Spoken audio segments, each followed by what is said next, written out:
By the end of this song, I want to hear y'all scream it. Piss it now!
How much longer will we go on letting these bad horror movies come out with YouTubers using fake thumbnails to get you to watch it?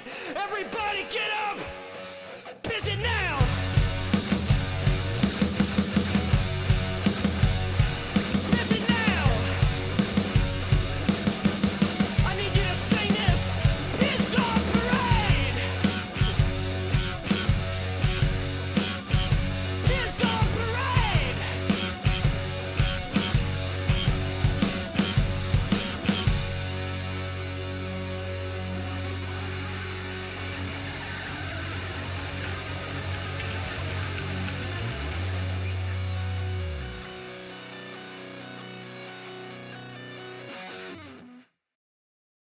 If only pins could fly, Pins Biscuit style. CHH, take it to the Matthews Bridge. Can you feel it? A Pins generation. Get up. A Pins generation.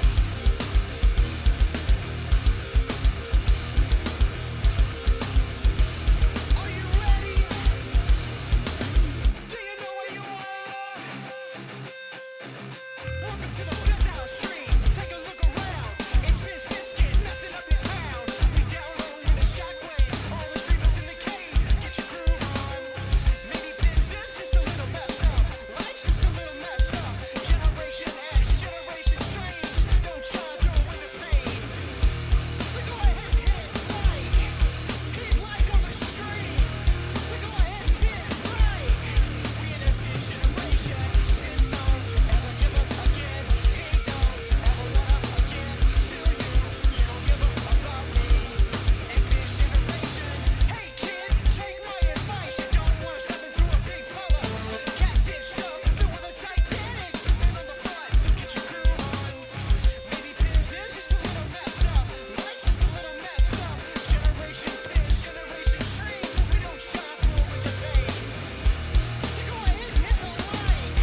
Everybody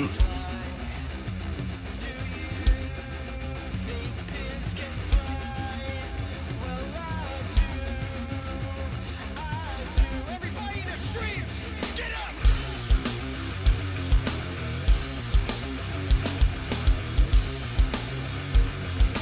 DJ Christian, bring it on!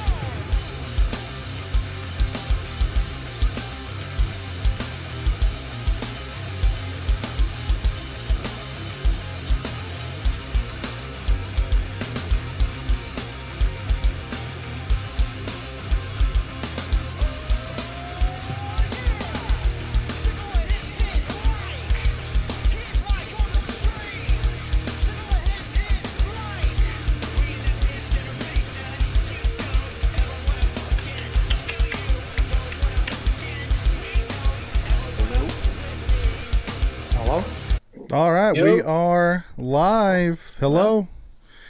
How is everybody tonight? Hey. Hello, hello. Hey.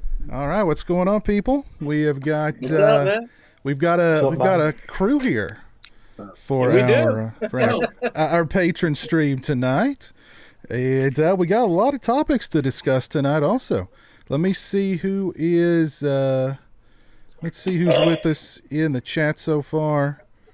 Let me come around. Let me come around to them. Let me say hello to everybody who's with me so far tonight. I saw DJ's name in there. So.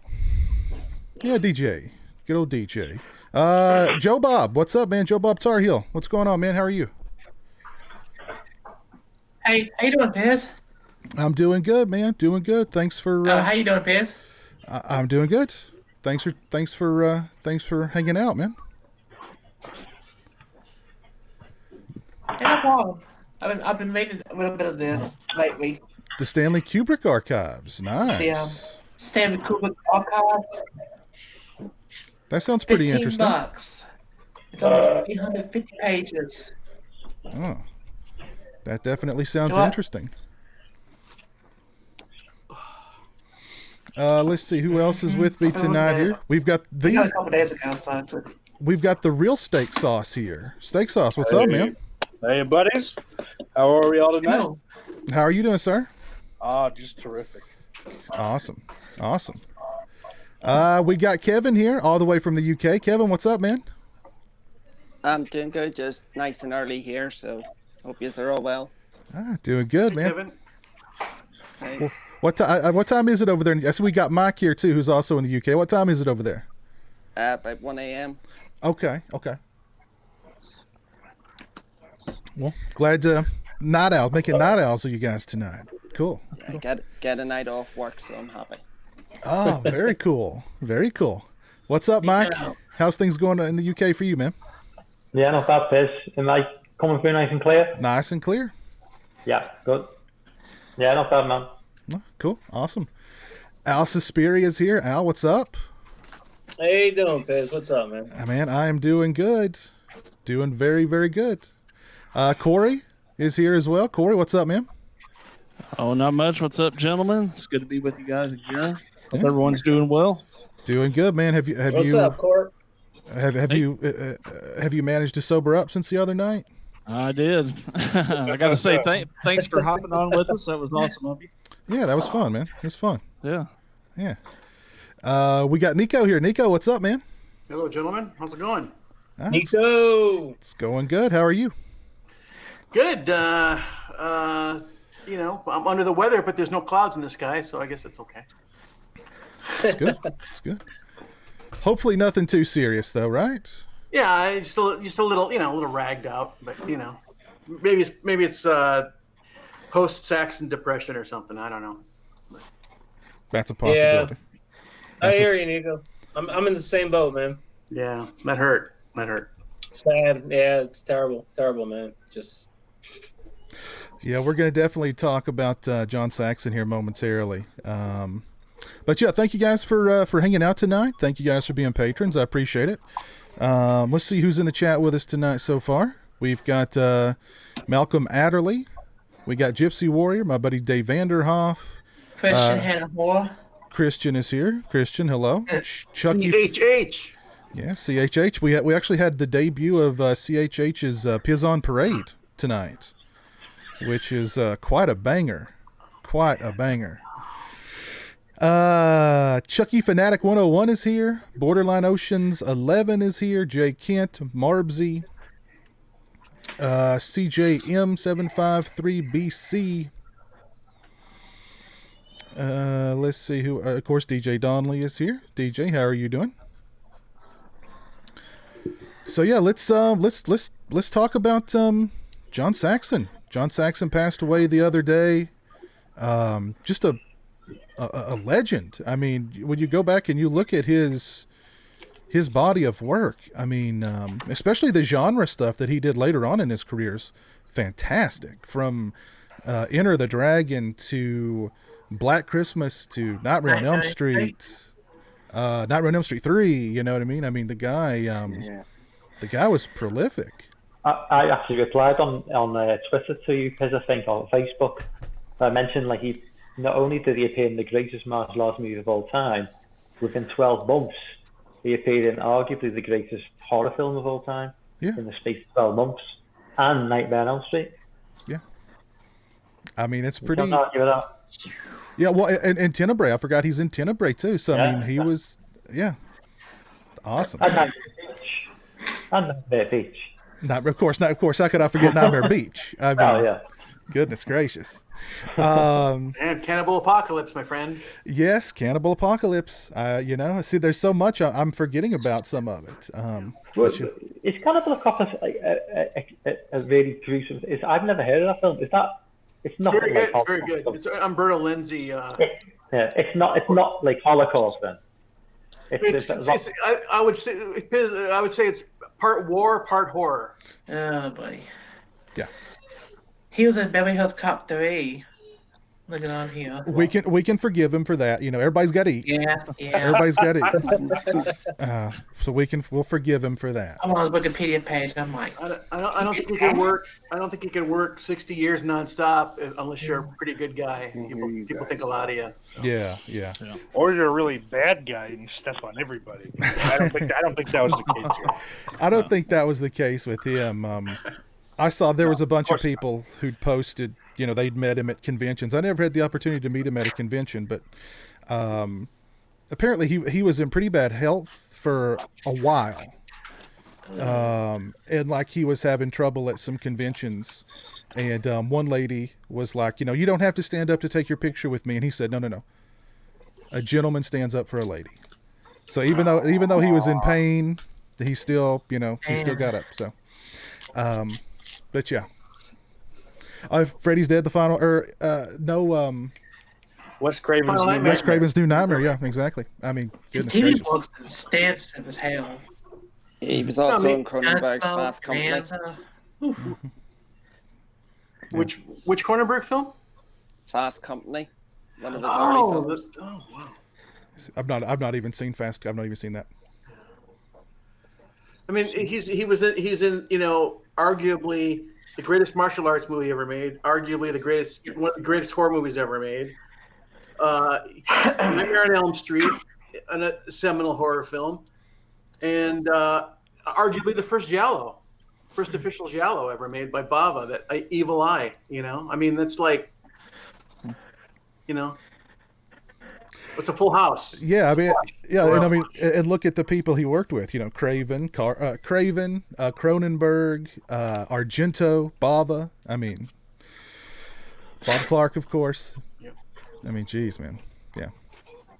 I think what was interesting about him is, especially in his later years, I think a lot of these directors probably brought him in because they knew they were going to get a good performance from him, and he was someone that young actors could probably lean on.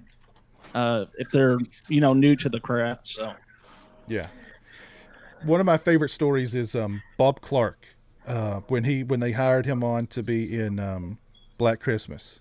I think it was Bob Clark. I'm pretty sure it was Bob Clark. Yeah, Bob Clark. Yeah. But he showed up with 2 boxes, and inside the boxes were 2 different toupees. And he said to Bob, "Which one do you want? Pick which one do you want?" And Clark was like, neither. You don't need to wear either one. You know what I mean? But he was like, you pick the toupee. So he'll even let the director pick which toupee he wants. You know what I mean? So But yeah, definitely a big loss there, and just a legend, no doubt about it. Yeah, for sure. Any particular favorite Saxon movies you guys want to point out? I'll mention one. The obvious one, Nightmare on Elm Street. Mm-hmm. I would say Black Christmas, Piz. I really love them in Black Christmas. Yeah. You know. Mm-hmm. Mm-hmm. I'd have to say Enter the Dragon. It's for me. It's the film I grew up with. It's the greatest martial arts movie of all time, and he worked alongside Bruce Lee. You know, how many people could say they worked alongside Bruce Lee? I know. And they really co-starred in that movie. I mean, they really were co-stars in that film. You know. Yeah. I mean, he held his own, definitely. John Saxon was arguably the major character in that film. Bruce Lee was more of a side character, really. I mean, John Saxon carried that movie. Yeah. Bruce Lee was obviously, the iconic character, but John Saxon was the heart of that film, I think. Mm-hmm. Well, when I watched it recently, because I got the Criterion box a couple of weeks ago, and I noticed I forgot this because I hadn't seen the movie in like 25 years, and they shared top billing. That's John Saxon, Bruce Lee. Damn, I didn't know that. Yeah, I love his arc from like the first Nightmare to where we see him in Nightmare 3. Yeah, I like that. Lovely stuff. Yeah. Where's the security guard? Yeah, he goes from like being the chief of police to a security guard because he's racked with guilt. You know what I mean? Broken man. He's a broken man. And the way he dies, he gets impaled on the wing of that like old classic car. I mean, great stuff. Yep. Great stuff. Such good shit. But Dave Vanderhoff in the chat is talking about Nightmare Beach. He played such a great dirty cop in Nightmare Beach. He did. If you've not seen Nightmare Beach, I mean, that's such a fun, sleazy, silly movie, but it's a ton of fun. Yeah, some of those movies are on Prime right now, which is kind of cool. I've never seen that. It's the sort of film where the cover art is way better than the film. Yeah, so Nico showed the Blu-ray. What is that, the Blu-ray, Nico? Yeah. That's a cool cover, actually. Piz turned me on to this, actually. I didn't even know about this film. Piz turned me on to it. Yeah. And I effing love it. So yeah. It's turned me on once, too. Never mind. But yeah, very, very fun movie. So if you haven't seen Nightmare Beach, it's out there. It's not overly expensive to own either. So, but yeah, R.I.P. John Saxon. What an actor. Oh yeah. Rest in peace. Yep. Absolutely. I don't.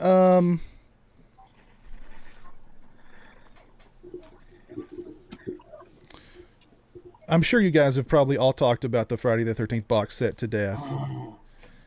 Do we want to go back into it at all? Does anybody? Let's go. No comment. 45 minutes. Has everybody? I still want it. Who's pre-ordered here? I pre-ordered it the second I saw the ad. Yeah. I'm as giddy as a little girl. I can't wait. So let's see who's holding off on it. Al, you're holding off. Yeah, I have them all, Piz. So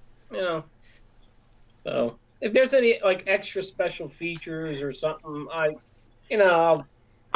watch it at my friend's house or I'll see it on YouTube. I'm not gonna, So yeah, I'm holding off, man. I'm gonna hold off. Okay. Couple of places you can get it relatively cheap. Turner Classic Movies, shop.tcm.com. When I saw it on there, it was like $129. But if you sign up for their newsletter, they send you a 10% off discount code. So you get it for $129 plus 10% off. So that basically takes care of the shipping and a little bit on, So I mean, it's not a bad deal for anybody who may be on the fence. $129. That's not bad. I believe it was $129. And Amazon is like what, $132? Something like that. Yeah. Yeah. Steak Sauce, have you pulled the trigger on it yet?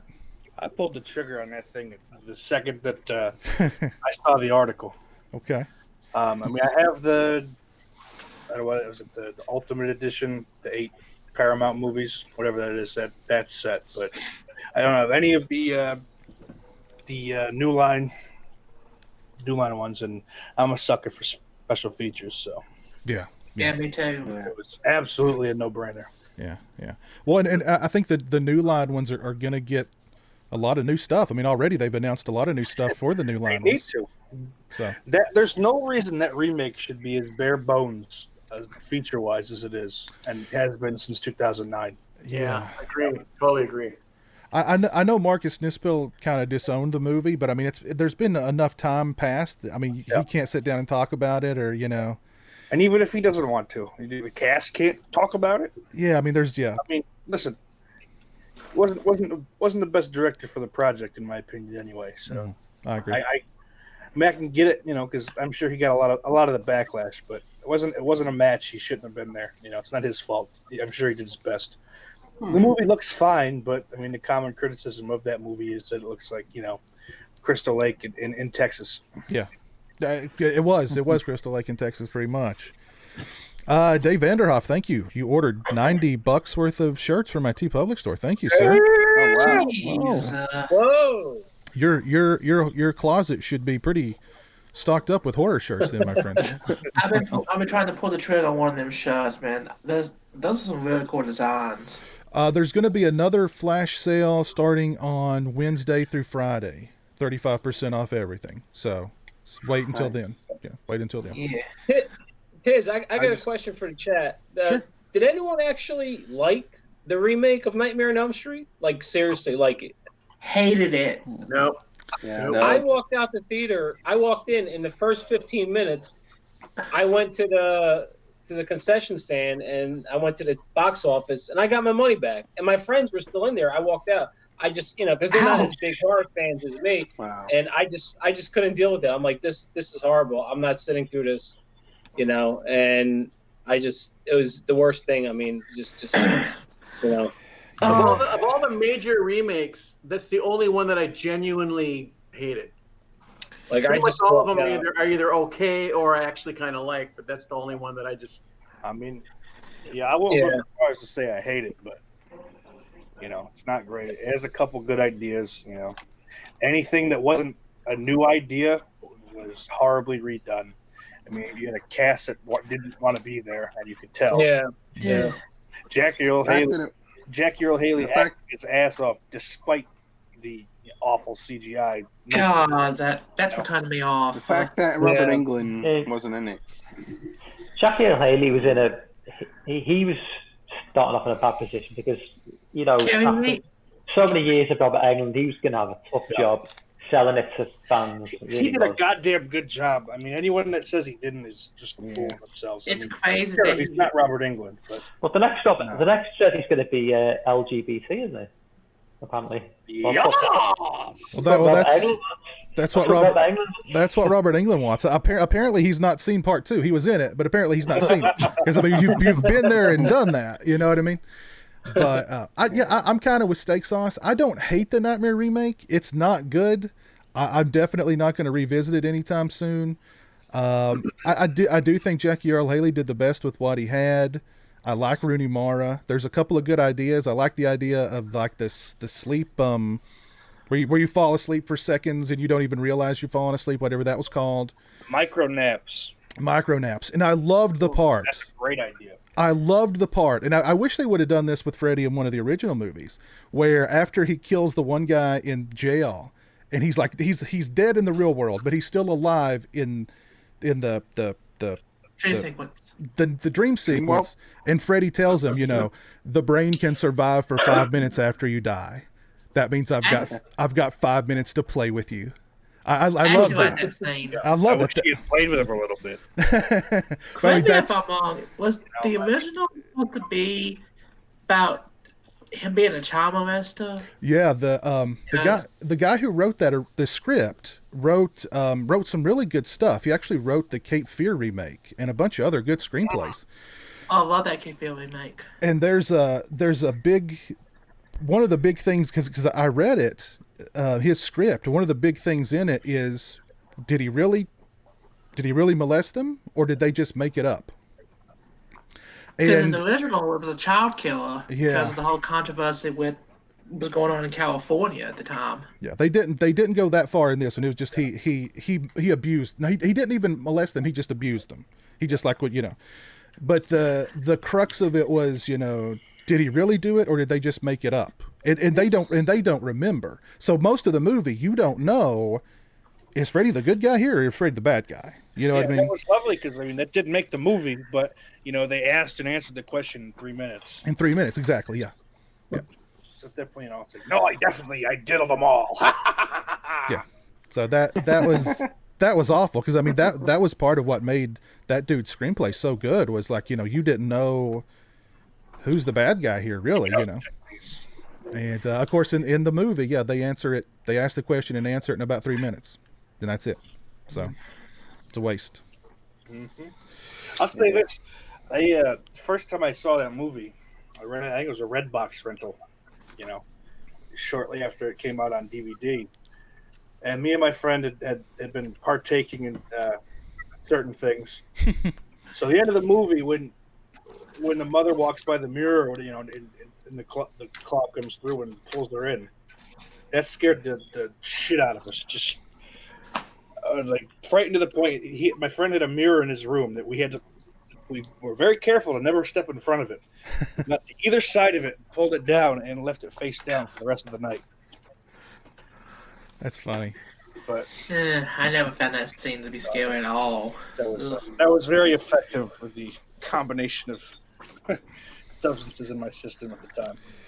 I'm gonna rotate in here, Mr. Bombastic, because Jonathan's popped in here. Let me pop out. I'm gonna pop you out for just a minute, Joe Bob. And let me bring in boy. Jonathan. What up, y'all? Hey. How's it going, buddy? Hey. Long time no see, guys. How are you doing? Pretty good. How about y'all? Pretty good. Can't complain. Good. Tonight's live stream has been brought to you by Coca-Cola.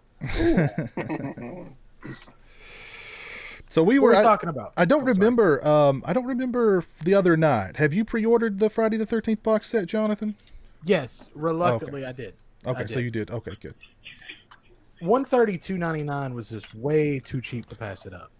Where'd you get it from? Amazon. Okay, Amazon. Nice. Okay. Cool. I forget who it was, but they brought up the Nightmare on Elm Street remake. What's your thoughts on the Nightmare on Elm Street remake? Man, I honestly forgot. Like I tend to forget that it exists. It's unremarkable. Like I think that's even worse than saying it's terrible. It's unremarkable. That's the best word to describe that movie. It's unremarkable. I like that. Yeah. And I mean, I don't remember a whole lot about it. I know Jackie Earle Haley looks like a piece of chewed up bubble gum. And that's all I really remember about it. Brian Trash is in the chat. He says, "Hey everyone, I'm outside having a drink. I'll join you next month." All right, cool, man. Cheers. But yeah, cheers. That's just a bad one. I mean, that was like it was a good script that they twisted around, and then like the director clearly didn't care that much about it. Pretty good cast with Rooney Mara, but even Rooney Mara in interviews since then has been like, it's not good. It's not my best work. It's not a good movie. It just, Yeah, the music video director. I can't even think of his name. Samuel Bayer. Samuel Bayer. Yeah. Now, Tiz, how did it do at the box office? Honestly, I don't remember. I saw it in the theater. Does anybody know? I think it did okay. I mean, it's Nightmare on Elm Street. I'm sure it did fine. I'm sure it did fine. Hold on a minute. Let's ask Siri. How much money did the Nightmare on Elm Street remake make at the box office? It made quite a bit. I'm just curious. $115 million at the domestic box office and over $115 million worldwide. Curiosity killed the cat out. It made $63 million at the domestic box office and over $115 million worldwide, making it the highest-grossing film in the franchise. There you go. It was a 35. Wow. That doesn't count, though. It cost $35 million to make. So it cost $35 million. Who do you guys think would make a decent replacement for Robert Englund? Because I don't really have an answer for that. I don't either. That's a good question. I don't either. That's a tough one. Man. That's a tough question. Yeah, Jeff just said Kevin Bacon. That's Robert Englund. I don't know. Honestly, I I mean, you need somebody. I would love Jackie Earle Haley back, but I mean, That'd be cool. failing that, Kevin Bacon, I think, would be a pretty decent idea. Well, he's expressed interest in it, I think. So, I mean, I guess it could work with Kevin Bacon. Kevin Bacon's 61. We need someone younger than Kevin Bacon. I think Mike's on the same page with makes sense with the studio, because they're going to want to reboot this thing and make like 20 movies, so they're going to want somebody let's young. get Frodo in there. You know what? I think Elijah Wood. Yeah, I think he's the right size. I think Skarsgård, who played Pennywise, would do a good job as Freddy. Dude, I agree. I think that would be that's the answer. That would be good. Pez, is he not too tall? Do you not think he's too tall? He's 6'4". Well, I mean, he's tall, he's thin. In the Rob Zombie, they made him taller, like a foot The Rob Zombie Halloween just did so many things right.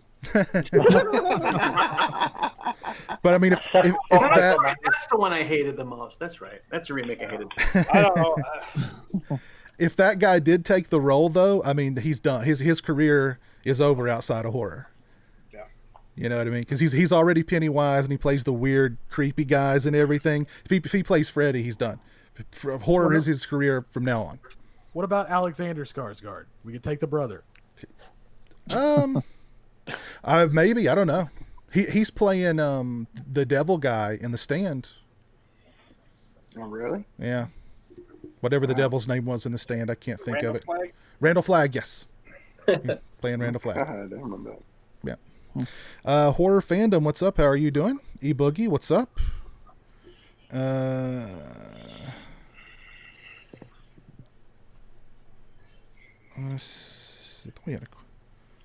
We had a question here. Oh, Jay the Stingray's in the chat. What's up, Stingray? How are you doing? Jay. What's up, Jay? Jay. Let's see. Let's bring Joe Bob back in. Somebody dropped. Let's bring Joe Bob back in. Hey. Yeah, right on. Hey. Yo. Yucky me. We all know that Halloween Kills has been postponed. What? Yep.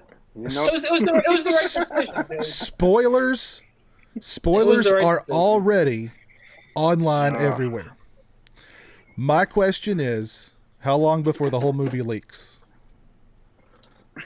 72 days. October. There's already people have posted photographs of the end credits that have a spoiler in it. So somebody, how did they get footage of the end credits? Where did Lorne get his information from? Because Lorne knew, didn't he? Lorne had heard stuff. He has an insider. I don't know. He's got an insider. He's got connections. Yep. He's got connections. I don't know. I would not be surprised if it doesn't leak, because clearly spoilers are already everywhere online, and I'm just the best to avoid it. That's what I do. I'm not going to ask. I'll be averting my eyes for the next year. The first one of you to find these the leak when it does come out, send it my way. I'm not even bothered by them. If it's they don't there, bother me that much.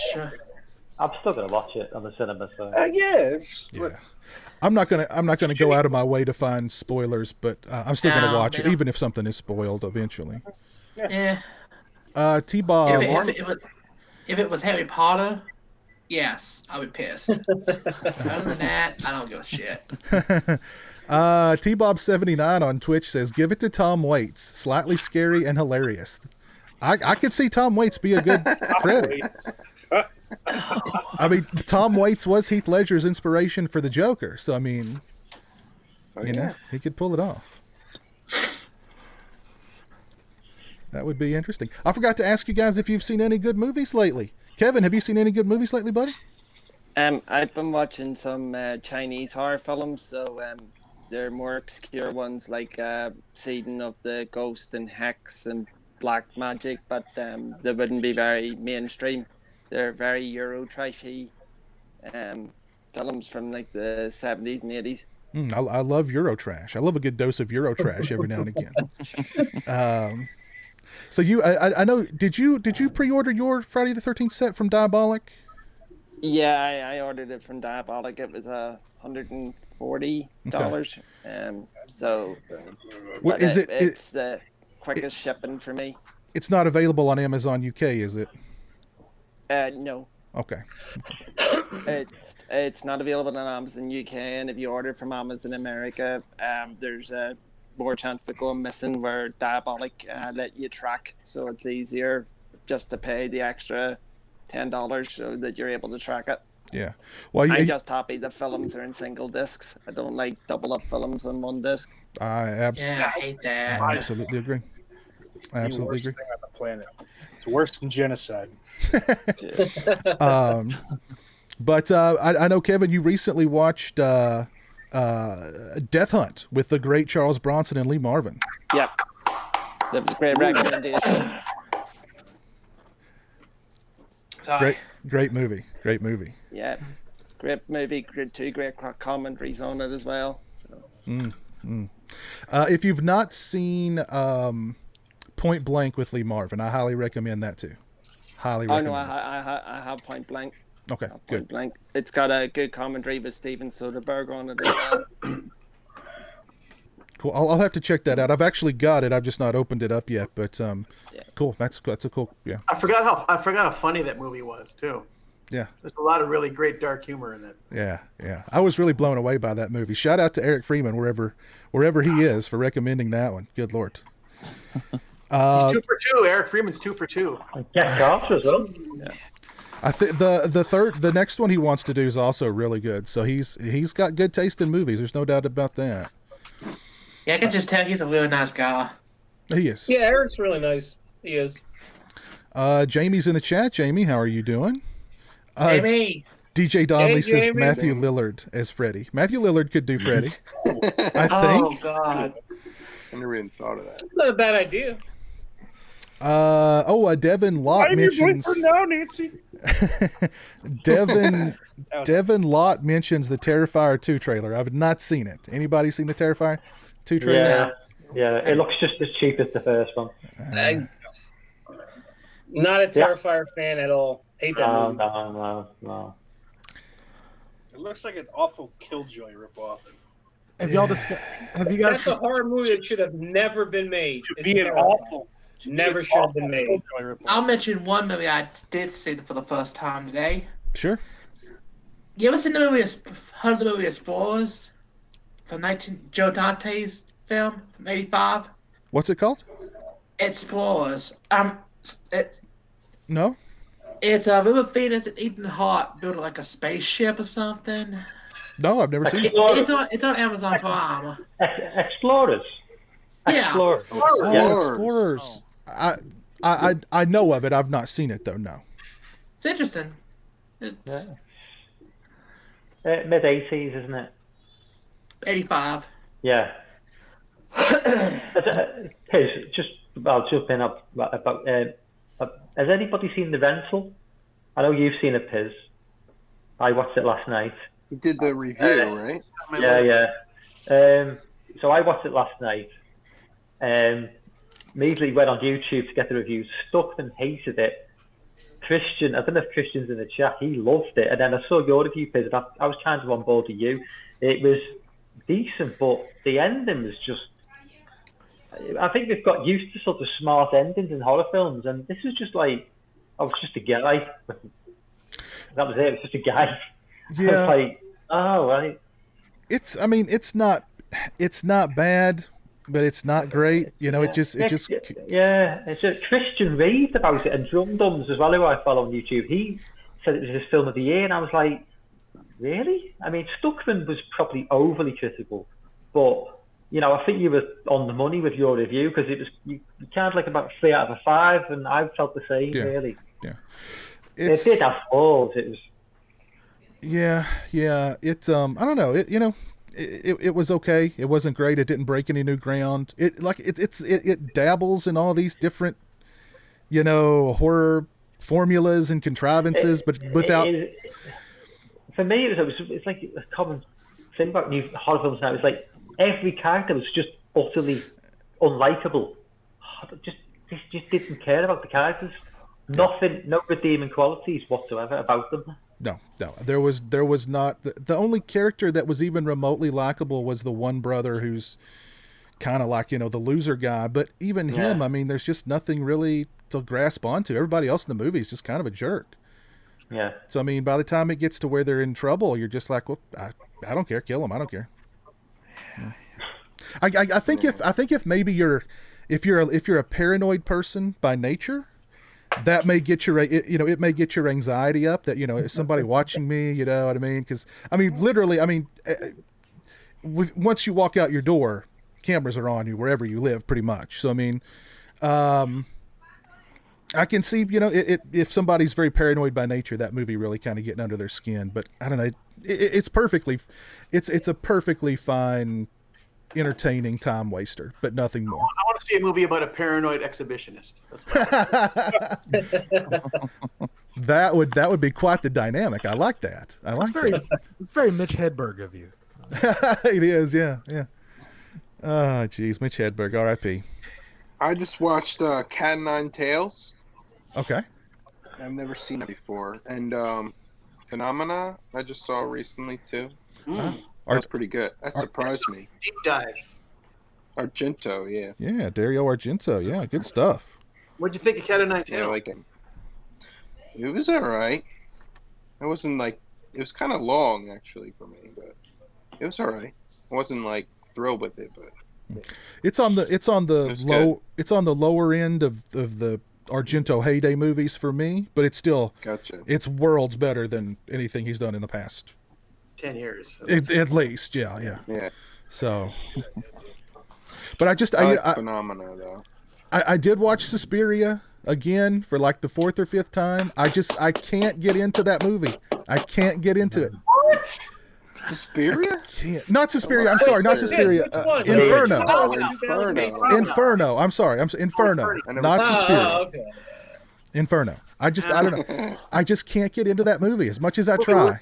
The movie looks so beautiful. It's so Bava. I just it's not well, the movies aren't generally strong plot wise, but I mean, I just find it really great to look at. Yeah, me too, Nico. Me too, man. It's definitely a beautiful movie. There's no doubt about that.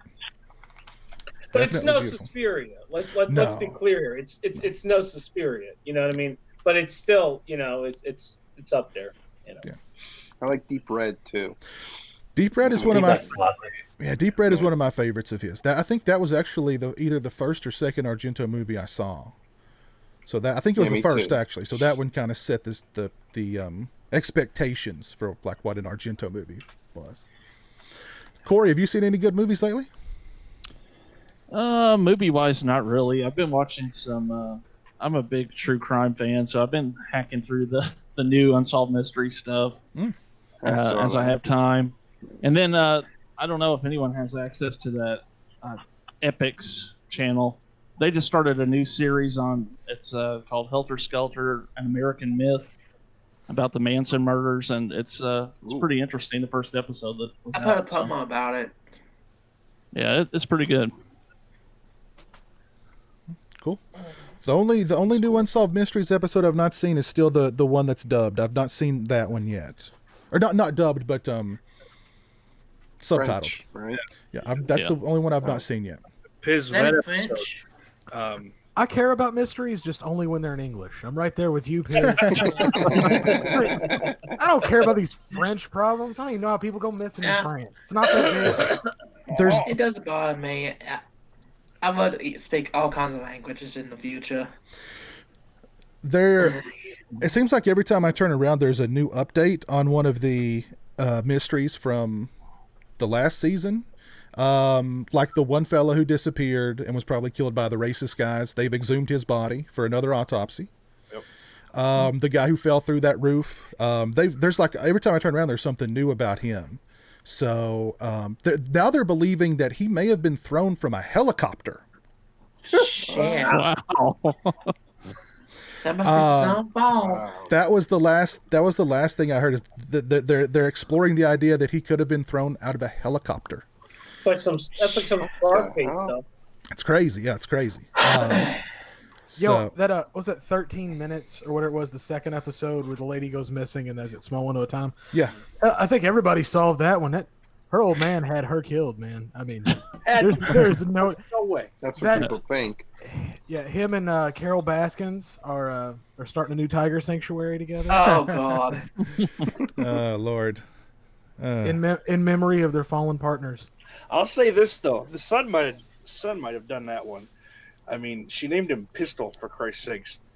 I'd have a little bit of a grudge myself. That's a badass name, dude. I don't know. Yeah, really. You want to go shooter? I'll give you that. Gunner even. But Pistol. Yeah, Joe Exotic is just a one. Pistol, get your hands off your sister. Yeah, Joe Exotic's one crazy motherfucker. He's more crazy than Lorne. Jamie mentions in the chat that she's still telling everyone to watch Dark on Netflix. I've not. Yes, I've seen it. It's on my list, but I've not yet to watch it. Tell her I'll check it out because I have Netflix. I'll check it out. Tell her. I'm up to like the first few episodes, but it's really good. I'll tell you what. Okay. Fear City that just released this weekend on Netflix about the mafia. Mm-hmm. That was great. It's a short watch too. It's only like 3 episodes, but it was fantastic. Very cool. Anyway, Piz, with that the French episode of Unsolved Mysteries, you could throw on the it's like a hearing impaired track. Unfortunately, it gets confused a little bit through, but it will read a lot of the text for you, so you don't have to sit there and read it. Yeah. I don't mind reading subtitled stuff. It was just we were scrolling through that one, and we got to that one, and I looked at my girlfriend and I said, I don't feel like reading, do you? And she was like, nope, skip. At first, that's what I did too. That ended up being the last one I watched. But the only thing though is it kind of trips over itself because it'll describe the sounds. Piz, most of the films I recommend for you on Patreon, you need subtitles for. Yeah. They're in English. I don't mind subtitles, but that was kind of a weird choice to have one of the first episodes completely subtitled, I thought. What language was it? In French? Yeah, it was French. What's the thing I didn't understand? Because in the original series, if they had people that didn't speak English, they would have someone, translator. A translator just straighten them over it. You've had however long to put this together, you couldn't get that done. Right. Yeah, exactly. But they did announce when the next season's going to start. I forget what they said, but So, who's gotten Peacock TV? Which is I got that. Peacock? That's got a lot of movies. I was gonna get it for Saved by the Bell, but I changed my mind. The new Saved by the Bell looks horrible. I think it's like $5 a month. Looks terrible. Well, you can still watch some. You can still watch some stuff on there. Premium, but yeah. So what? I went with the trial on that for the week. It wasn't worth it. You can watch the original Law and Order, which is kind of cool for me. It's why I bothered checking it out. But you can't it plays one episode. There's no play all. It's I don't know. It's out of their asses. Maybe I'll. I just signed up because of Dale Jr.'s Lost Speedways. It's basically he goes to these abandoned tracks and just looks at the history. I actually finished that within 12 hours. It was really awesome. What are you paying for, Joe Bob? For a Peacock? The regular is it's free, but premium is $5 a month. Oh, okay. That's okay. Do you have to watch commercial? Joe Bob? You have to watch commercial? Yeah, the $5. Yeah, I don't mind. Commercial. Give me time to go pee. That's like a $12, $15 commercial. It's still not available on Roku though. So I think it's on I got it on my Xbox One, so that's how I watched it. Either is HBO Max. I bought a Chromecast so I could use HBO. I have Roku everywhere in my house, so I really don't feel like buying something else.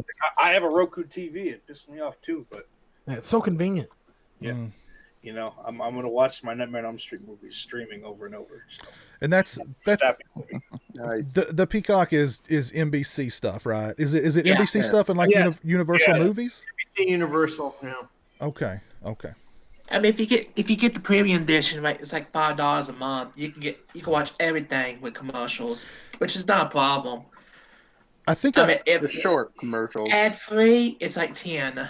I think I've asked you guys this before, but remind me, how many? I'll start with you, Joe Bob. How many streaming services are you subscribed to right now? Oh, Peacock TV's one, Prime. Oh, I did have Sirius XM, but I canceled that.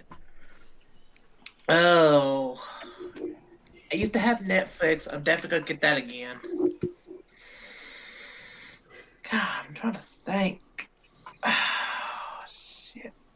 Come back to me. You've got so many you can't even name them all. Keep track of them.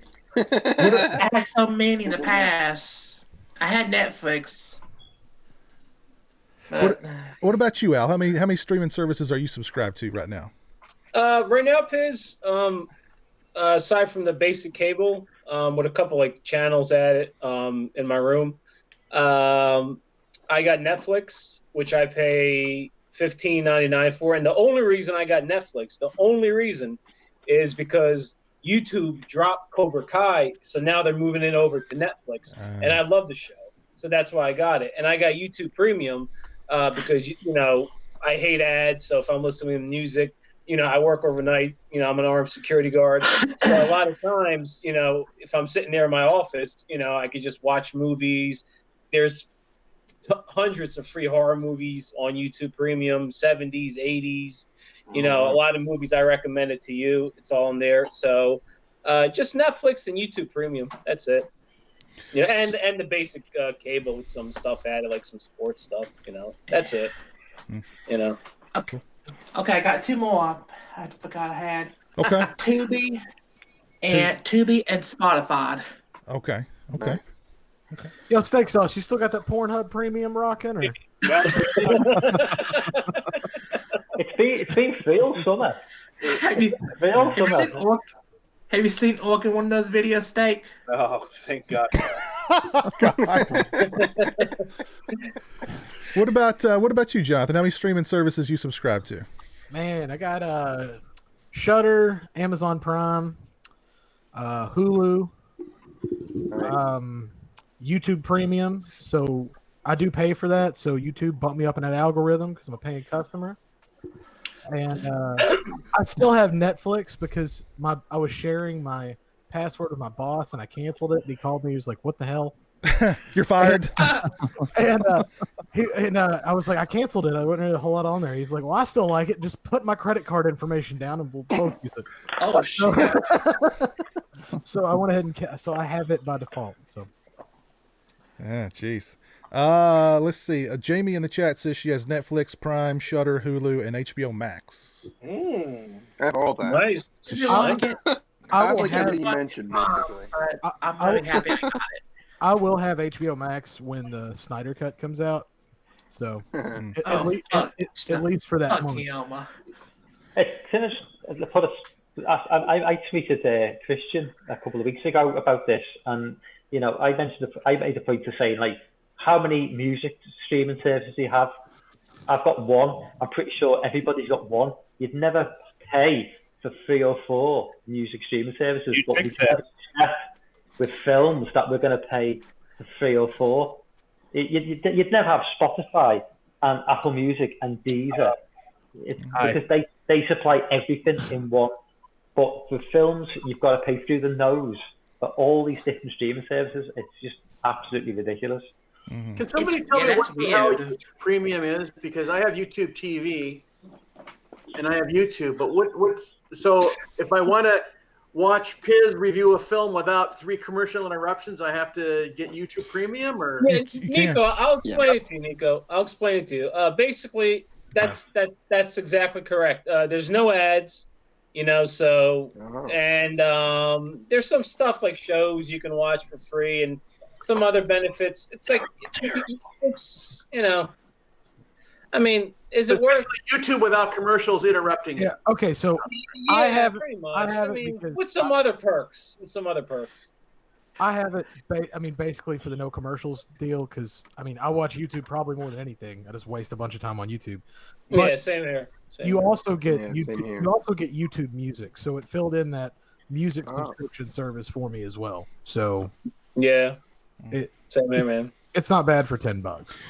I actually have Amazon Music as well, so yeah, pretty good too. I've got Amazon Music. I only really listen to it in the car. When I'm at home, and I want to listen to music, I go to YouTube. Yeah, I got Alexa in my room. I have so. Apple Music. Sorry. $5 a month. So. Am I the only one with YouTube Premium, or does anybody else? I got No, you. I got it. I got it. I don't I'm have watching it. commercials. I'm just not doing it. What were you saying, Mike? If everybody had YouTube Premium, would that hurt you as a creator? No, if you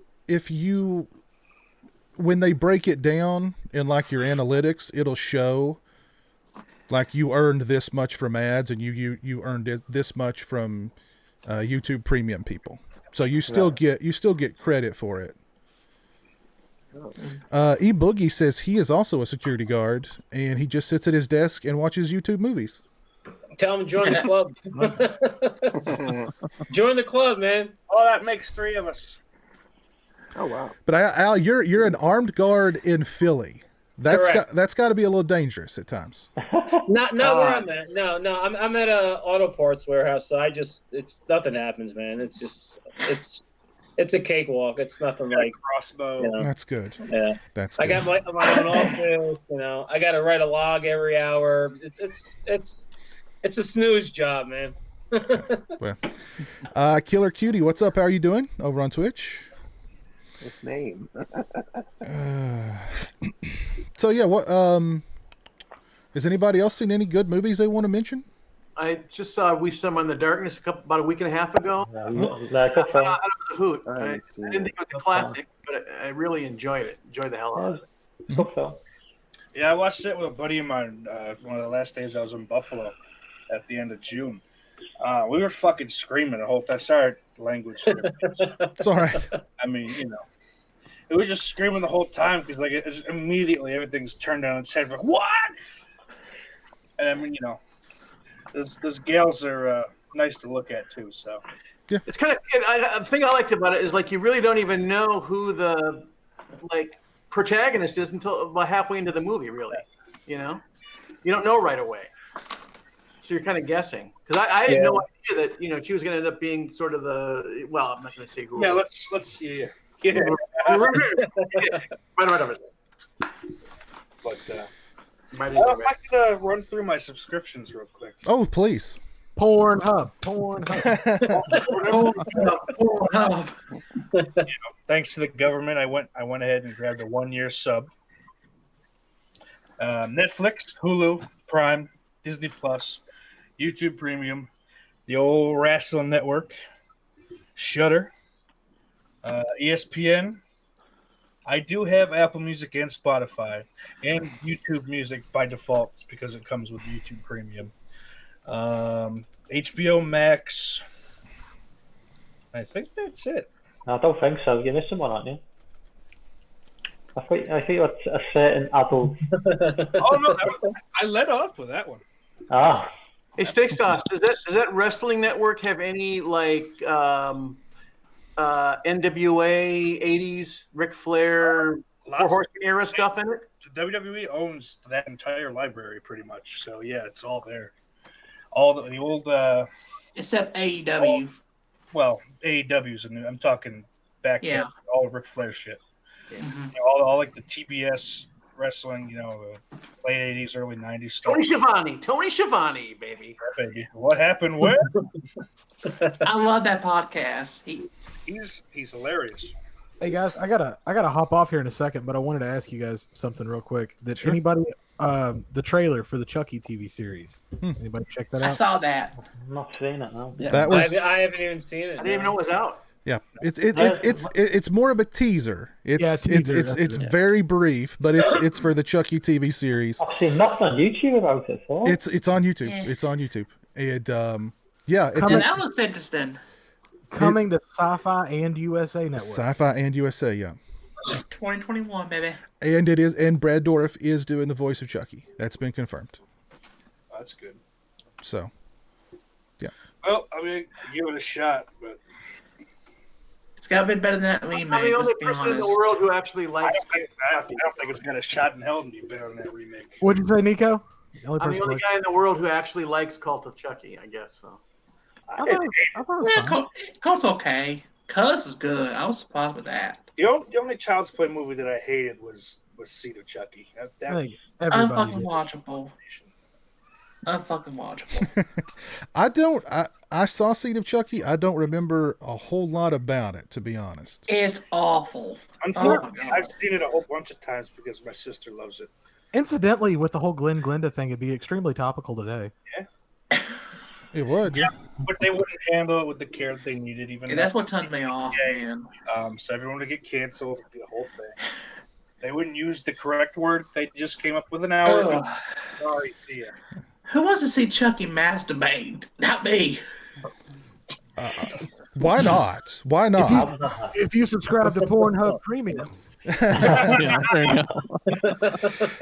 Actually, commercials, right? Actually, that's T-Bob asks a good question on Twitch. Is Jennifer Tilly back for the TV show? I don't know. I've not heard that. That's a good question. Well, is the TV show a continuation of the movies, or is it like a separate thing? This one will be more. This will be like a continuation of the Mancini Child's Plays, and not the remake. Yeah, which they hate that remake, for what I've heard. Yeah, Mancini hates that remake. Yeah, I love that remake. That remake, if they'd have called it anything else besides Child's Play, or, I mean, just even if it was a blatant ripoff of Child's Play, I think people would have liked it a lot more. I've not seen a lot of hate for it. I've seen a lot more goodwill towards that movie than I ever thought I would. I was pleasantly surprised. Like, I didn't hate it. Andy's too fucking old in that movie. I'm just like, but you've had 15 years of bad Child's Play movies, so really, it wasn't really, a big deal because you've had so many bad Child's Play movies that a new film, how bad could it be, really, compared to some of the stuff that's served up? Mm-hmm. Brian Trash says, or no, I'm sorry, Gypsy Warrior says she is back. So Jennifer Tilly is apparently back for it. Sweet. Oh. I love that we finally live in a time where like two different timelines of a movie universe are acceptable, and we accept that people can just differentiate between the two. Hey, got to get that remake money. So they got teams of lawyers. Like, how can we get that name? Killer Cutie says Jennifer Tilly is kind of a babe but gross at the same time. Is it just me? No, it's not. Oh, yeah. Just babe. Like you totally get tested. Like, I mean, just immediately. No. I would tell her to get tested. If something started to itch, I wouldn't be like, yeah. I just know that I would not be leaving with anything more than I started with. I work at the Bada Bing. What do you want me to say? Just looking at her, you want to take a shower after you look at her ass. She, I don't know. She's aged pretty well. I don't know how old she is, but she looks good for her age. She's like 84 years old. She looks good. He's not 84. Nasty. Bound, man. Joe Reese, what's up, man? How are you doing? Nocturnal 91 says, "Hey fellas, Cult is all right. Seed of Chucky reminded." No, I'm not going to read the rest of that. Nocturnal 91 is not a fan of Seed of Chucky. We'll leave it at that. I watched Bride of Chucky and I wasn't impressed. It was pretty bad. I feel like Bride. It was all right. I like Bride. I couldn't get through it. Bride held you like Bride? Yeah, Bride's more like a horror comedy. Get through it. To me, it worked. I like Part 3. Like, Part 3 is one of my favorites, and that seems to be. I would say Part 3 and 15. That was on USA, like Saturday, Sunday afternoon. Oh God! It was the one I probably saw the most as a kid. Absolutely. Yeah. Not just that, but the Problem Child movies as well. Problem Child. Yeah, that's true. Well, I think I I don't know, man. I really love Curse of Chucky. I really love it. It was very good. It's not bad. Pretty straight up horror flick. Pretty straight up horror film. Vincent. Oh my god, I was shocked. I still don't love the look of Chucky in either of those two newer films. Like there's just something. It's really close, but still off. I really enjoyed Curse. I really enjoyed Curse. I wasn't a big fan of Cult, but I really liked Curse. Cult tries, but it's just something about it just doesn't work.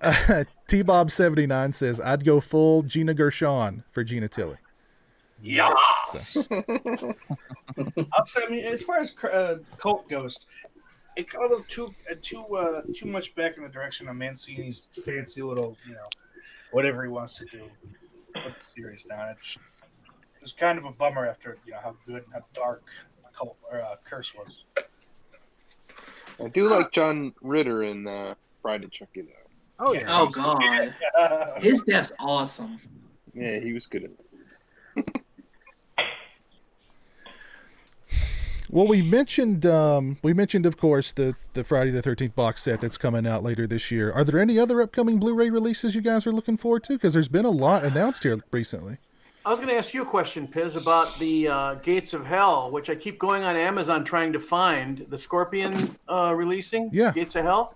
It's not there. It's only available on Ronin Flix. It was a Ronin Flix exclusive. They worked up some kind of deal with was it Code Red? Who distributed that? Oh, Scorpion. Scorpion. Yeah, it was Scorpion. Yeah. Is it region free? Have I got it laying around here? I think I put it back whatever on. I have to do to seek it out, but yeah, I mean, I don't have a region free get player. it Diabolic. I'm pretty sure it wasn't region free. I'm pretty sure you're good, Nico. Oh, okay. Yeah. Region A. Gentlemen, I'm gonna have to turn in for the night. Well, Bombastic. See you. All right, buddy. Take care, Jonathan. Take care, buddy. see you, Jonathan. Good night. See you later, man. Let's see. Somebody just subscribed to me. It's Region A only. Region A only. So you're good, Nico. You're good. Let's see. Jay the Stingray just subscribed on Twitch. Thank you, Stingray. Much obliged, my friend. He's a good man. Is anybody planning? Come join us, baby. Is anybody planning getting the Flash Gordon 4K? That looks really nice. Did you just call me?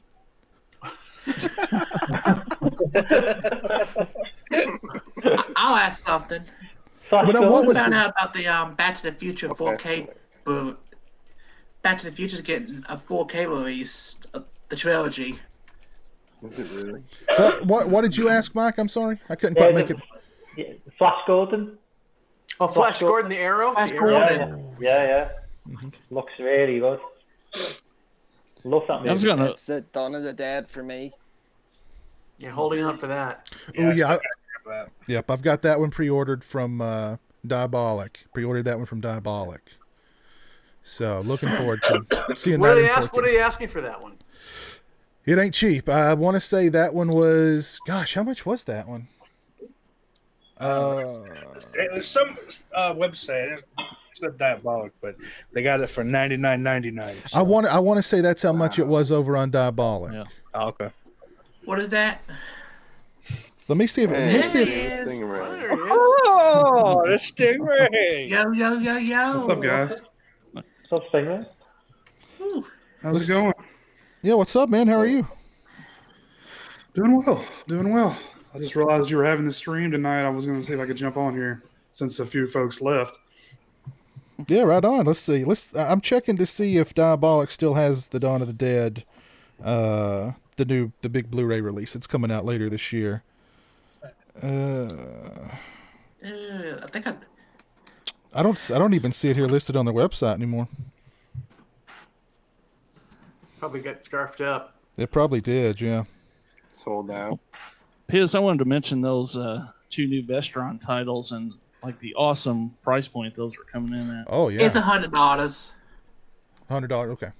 Yeah, I'm pretty sure that's how much. Yeah, you can get both of those on Diabolic for like the price of one.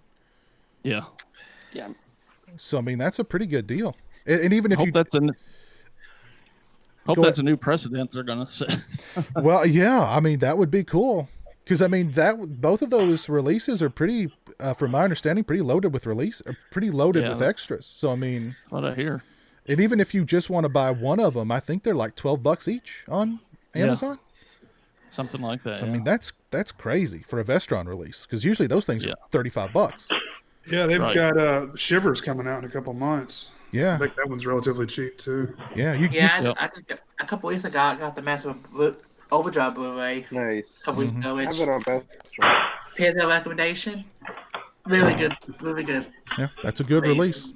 That's the waxwork from them a couple weeks ago. I've still never seen Waxwork or Waxwork 2, so I'm looking forward to it. Oh, Waxwork 1 is so good. They're both good. Yeah. So good. I don't remember much about Waxwork 2. It's been a long time, but the first Waxwork is fantastic, Nico. Something else for Zach Galligan to sign besides Gremlin stuff. Oh. Yeah, when I met him, of course, it was the Waxwork poster I had him sign. No doubt about that. Oh, awesome.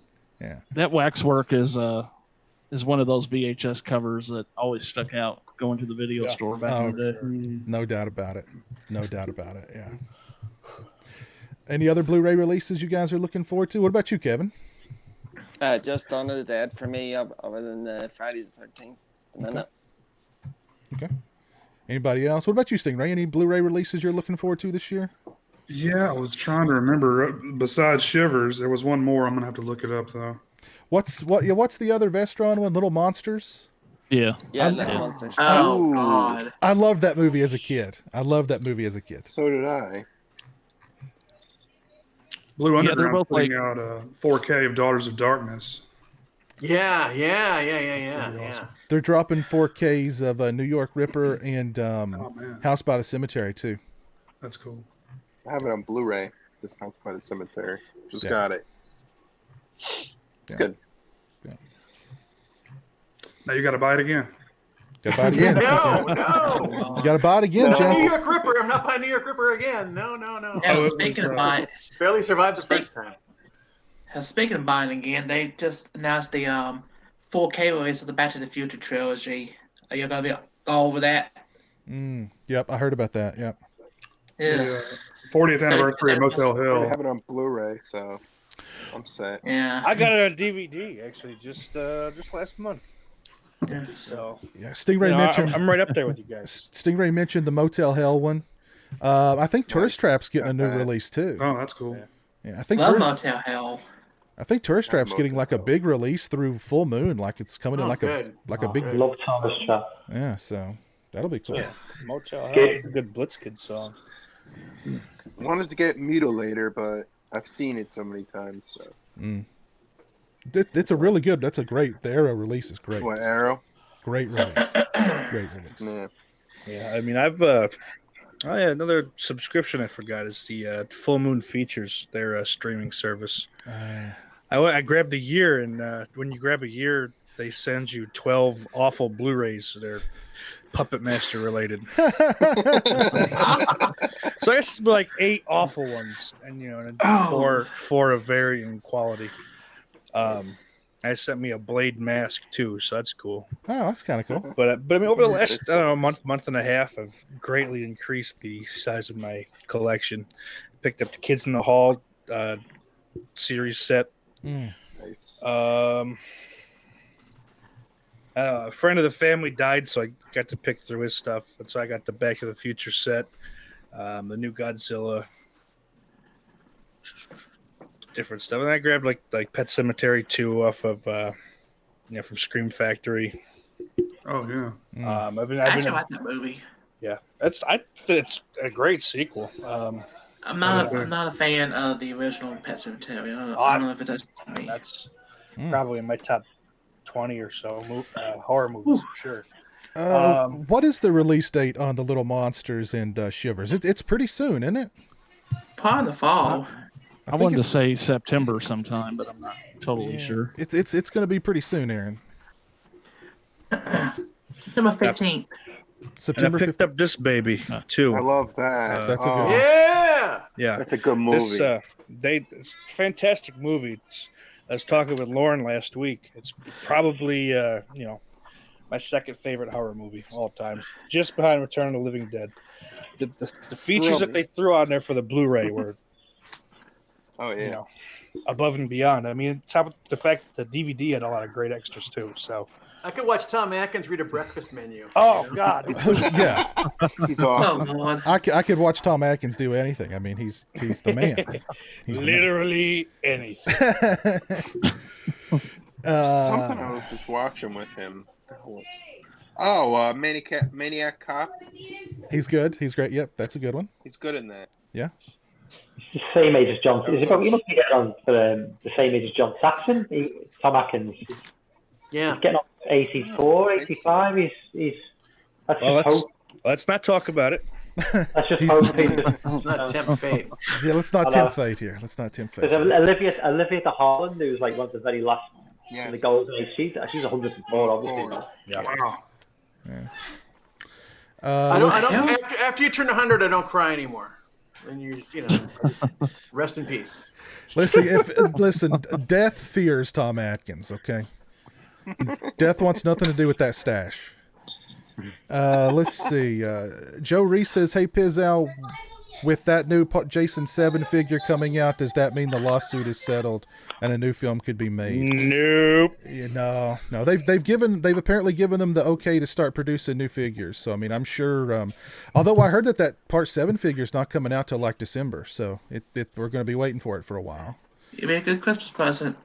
Yeah, but hopefully that means like Part 8 and Jason Goes to Hell will have their own Ultimates really soon too. So. And that Part 7 figure looks really great, man. So, I just got the Part 5. That's a good one. Jason. Yeah, That's a good one. I have it. Pretty good. Yeah. Let's see. Killer Cutie says, "Are any of you guys fans of serial killer movies like Henry Portrait of a Serial Killer, Bundy, or Dahmer?" Henry. I've never seen any of that. One with I want to see Henry. Henry is really good. Henry Portrait of a Serial Killer Part 2 is also pretty good. I didn't know there was a Part 2. There is a Mask Part of 2. Sanity. I wear it all day long. Yeah. It's actually not bad at all. It's directed by the same guy who directed a bunch of those serial killer movies. He did like the Ed Gein one. At least one or two more. Didn't Kane Hodder play Ed Gein in a movie? Yeah. I've not seen that one. I can't. Saw that. No, I've never seen that. I just saw can't. That he played can't him. picture Ed Did Gein. pretty Can't picture Kane Hodder as Ed Gein though. Just No. There's a couple of really good TV movies from the early 90s. There's the Ted Bundy one and one about the Hillside Stranglers. The Case of the Hillside Stranglers. I remember watching that back in the day. That was the TV movie. That was really good. That was a good one. What the hell? Who the fuck's in the background? What's going on Listen, over there? I live with an El Salvadoran family. I'm sorry. Yeah, I don't know where that's coming from. It's not a joke. Somebody's going to get their ass busted. My favorite movie, my number one movie of the century actually is Zodiac. Fincher's Zodiac. Oh, that's a good one. Zodiac. That's a good one. Dahmer, speaking of Dahmer with gosh, what's his name? Jeremy Renner. Jeremy Renner is really good. Jeremy Renner's good in Dahmer. I've seen Bundy. I don't remember liking it, but Dahmer is good. I was going to say, speaking of Ted Bundy, like back in the 80s, there was a TV movie starring Mark Harmon when he played I know Ted what you're Bundy talking called about. Deliberate Stranger. Love that. Yes. Every time I see Mark Harmon, I don't care what it's in, I think Ted Bundy. Every time I see Mark Harmon, I think of Angie Harmon. So I guess this is where my head's at. Even in Summer School, and I love Summer School so much, I'm just like, kids, stay away from him. I want to see something so bad. But I love Summer School. But yeah, every time I see Mark Harmon, it doesn't matter. Like Jeremy was watching one of these CSI shows that he's on. He's like gray haired and older now. I walked by the TV and I went, Ted Bundy. Oh man. So Ted Bundy, yeah. Zac Efron was pretty good in that. Did anybody see the Netflix? He was very good in that. He was good. I've seen bits and pieces. He was good in that. It was good. All I'm waiting for a Kevin Spacey biopic. So, oh god, I gotta figure that's gonna be on about the same level of depravity. So, Yeah. A lot of people are asking. There's a Henry Part 2 in the chat. Yes, there is a Henry Part 2, and it's actually pretty good. Maybe you should review that. I've thought about it. But also, I just want to make a disclaimer that is not a suggestion from me in any way, shape, or form. I don't want any tricks. No tricks. I think so. Why did you get a Twitter ban? Things happen. Which time are you talking about? I tweeted this. I said you'd force Jack Dorsey to watch Children of the Living Dead.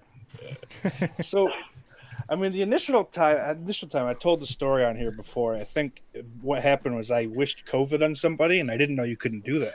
Oh shit! I got really drunk that night and told somebody to kill themselves. So I got banned on there as well. Yeah, so they banned me.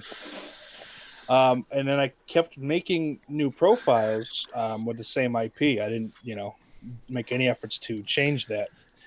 So every time subsequent to that, it was just them catching up to me or me going on my phone or something, without putting the VPN up. But now, Pizowell, if you want to do a little promo here, a little Surfshark promo. Yes, surfshark.deals/Pizowell and use promo code Pizowell for you get like 3 months for free, and you get like 80. You get it for like a penny a month. It's so cheap. So here's what I'll tell you: it's 2 years plus 3 months for 85% off. It's like it'll cost you $36. Yeah. It's been worth it because I get to stay on Twitter as long as I remember to keep it up. I'm gonna do that because I want to watch Netflix in different languages. If different regions. Netflix in Italy has Wolf of Wall Street, which that's not a big deal. It's not completely unavailable, but even like Shudder in Canada. Not that they're the best Halloween movies of the series, but it's got Part 6 and then both of Rob Zombie's. In America, those aren't available for whatever reason. But Canada does end up missing some of the last drive-in, so it's kind of a trade-off. But yeah, it's a whole lot of fun, those VPNs, and I definitely recommend you help Pizowell out as well. Why am I calling you Pizowell out all of a sudden? It is a killer deal because you get it. It's very cheap, and it's a very good service. And if you truly want to be region free, that is how you make it happen. There it is. So that's congratulations on the show, Piz. What's that, sir? Congratulations on the debut of Region Free. Oh, thank you. Yes. I owe it all. I owe it all to Jay the Stingray. It was his baby. It was his brainchild. So it's all Stingray. We were gonna just call it Stingray, and I wish I could take credit. like Seinfeld. Yeah, Stingray, exactly. Yeah. That turned a bad day around. That was great. Lauren could just pop through a door. Christian's pushing me to change my name to just Sting and start wearing face paint. That's not a bad move. That's not a bad idea. Should I go Crow or like the OG? You gotta go Crow. Straight up Crow. Or you pull TNA and go with the Joker ripoff. Okay.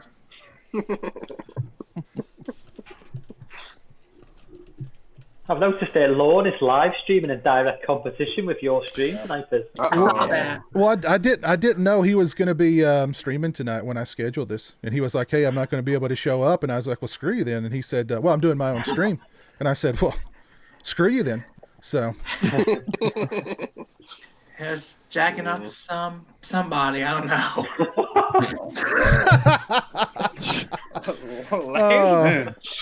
Jeez. Here, Joe Bob. But yeah, jeez. Let's see. Big Crack Rock says Zac Efron jumped out the courthouse window down the street from me. My goodness. Damn. That's the best username. I know. Yeah. Him and White Trash Jedi. That's a really gotta good love one, Big too. Crack Rock. I know. I love Big Crack Rock. How you doing tonight, Big Crack Rock?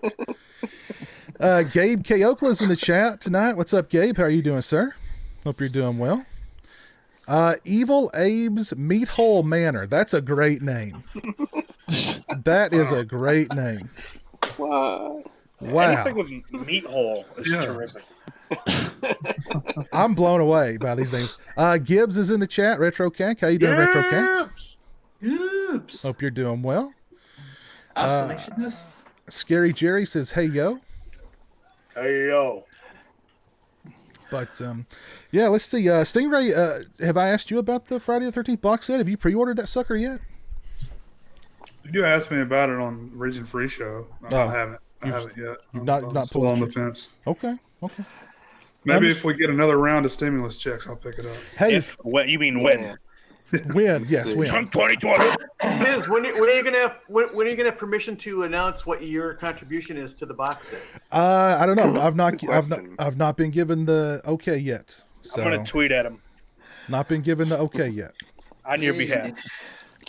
That's actually pretty cool by the way. But I think I think it's going to be close because I mean they're working on more extras and hopefully they'll announce those soon too. So then I'll be able to say As long as it's in there, I'm fine with it.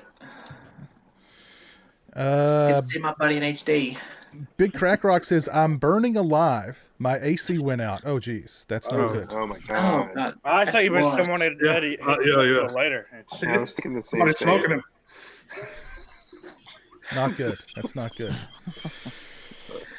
Yeah, it's been hot as fuck in Carolina. Oh my god. It's been very hot here in Kentucky too. I can't imagine. It's been hot here in New York. Yeah, I've been inside most of the time. It's been bad in New Jersey too. What's the weather like in the UK, Kevin and Mike? 63.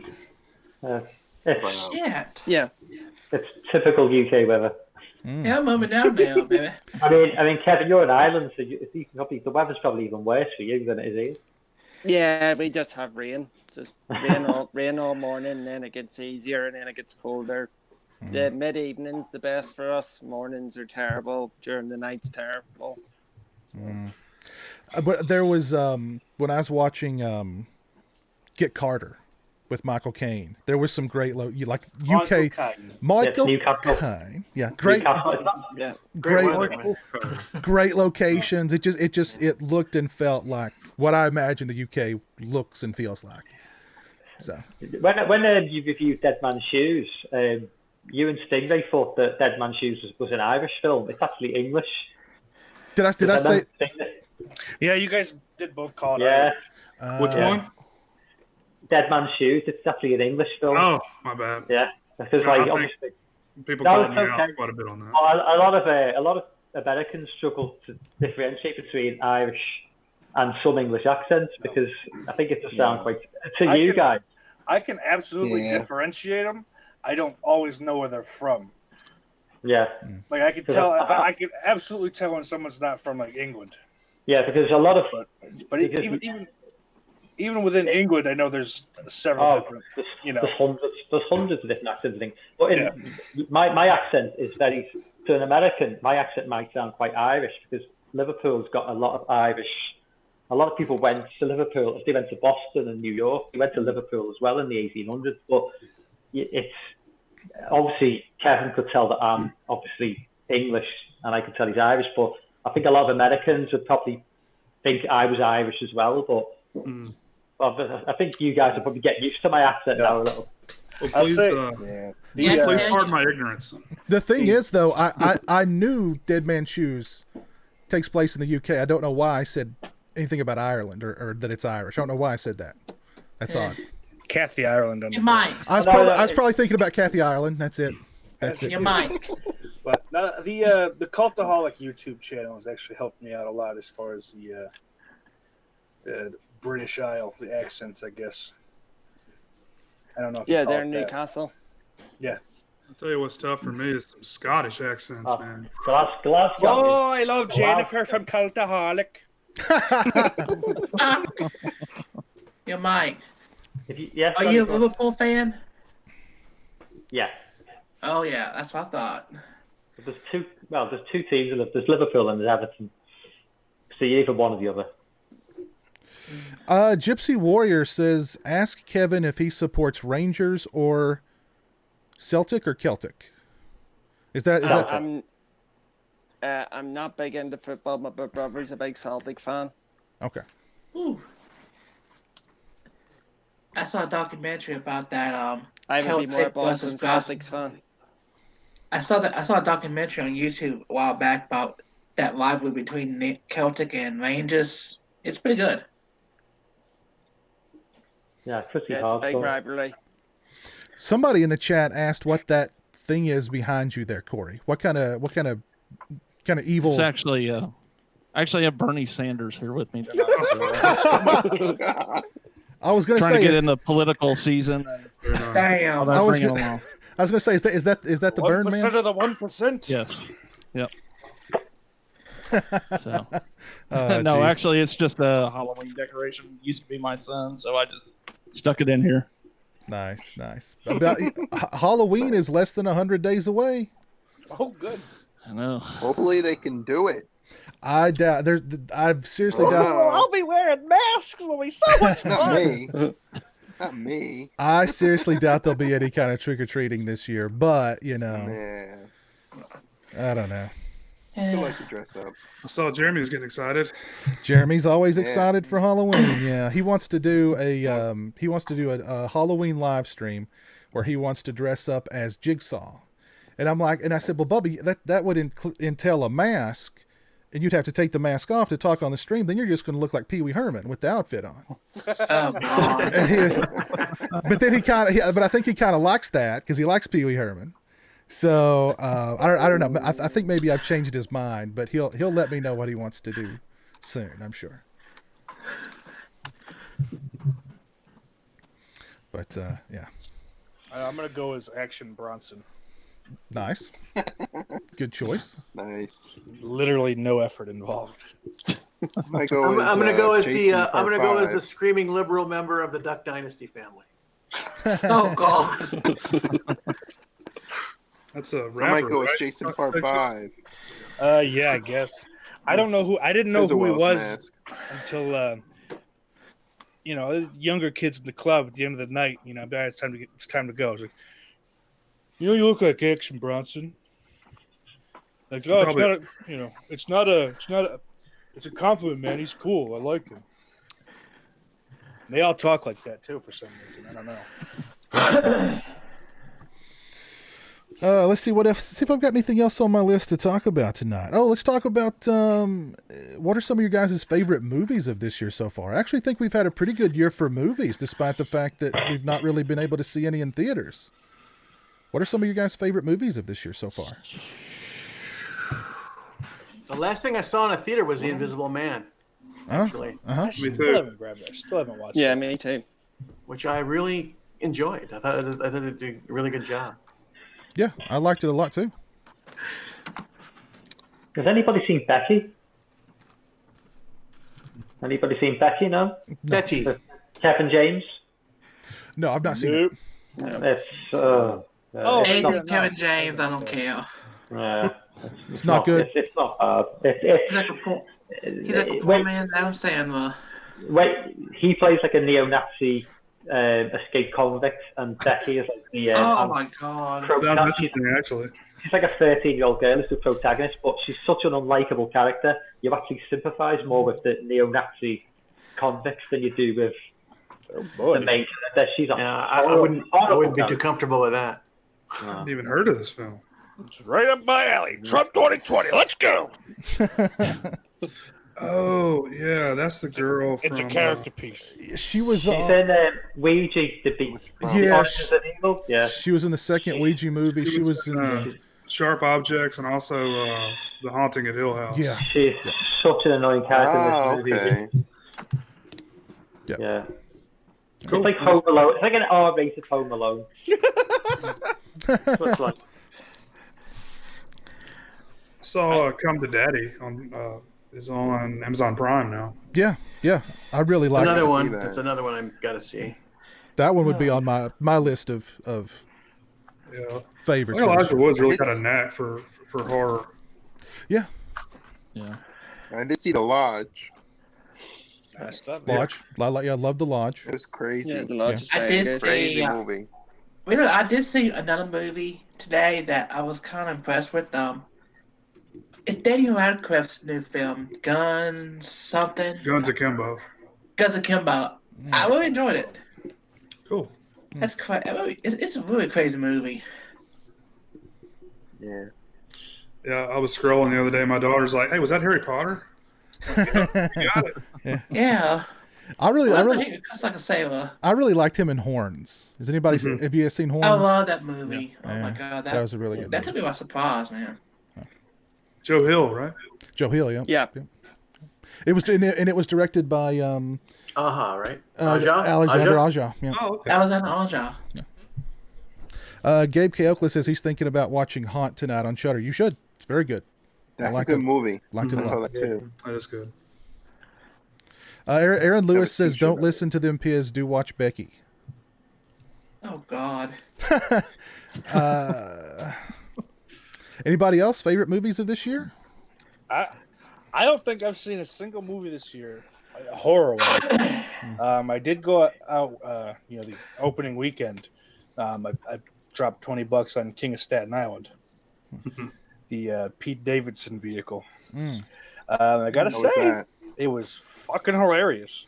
I thought, I saw that too.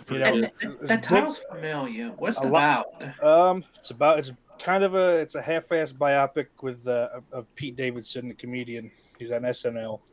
Okay. Wholly unlikable as a human being, but they did a pretty good job in this movie making him likable.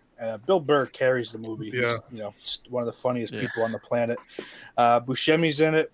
Marissa Steve Tomei. Buscemi, I love it. Yeah, Is Marissa Steve Buscemi- Tomei's.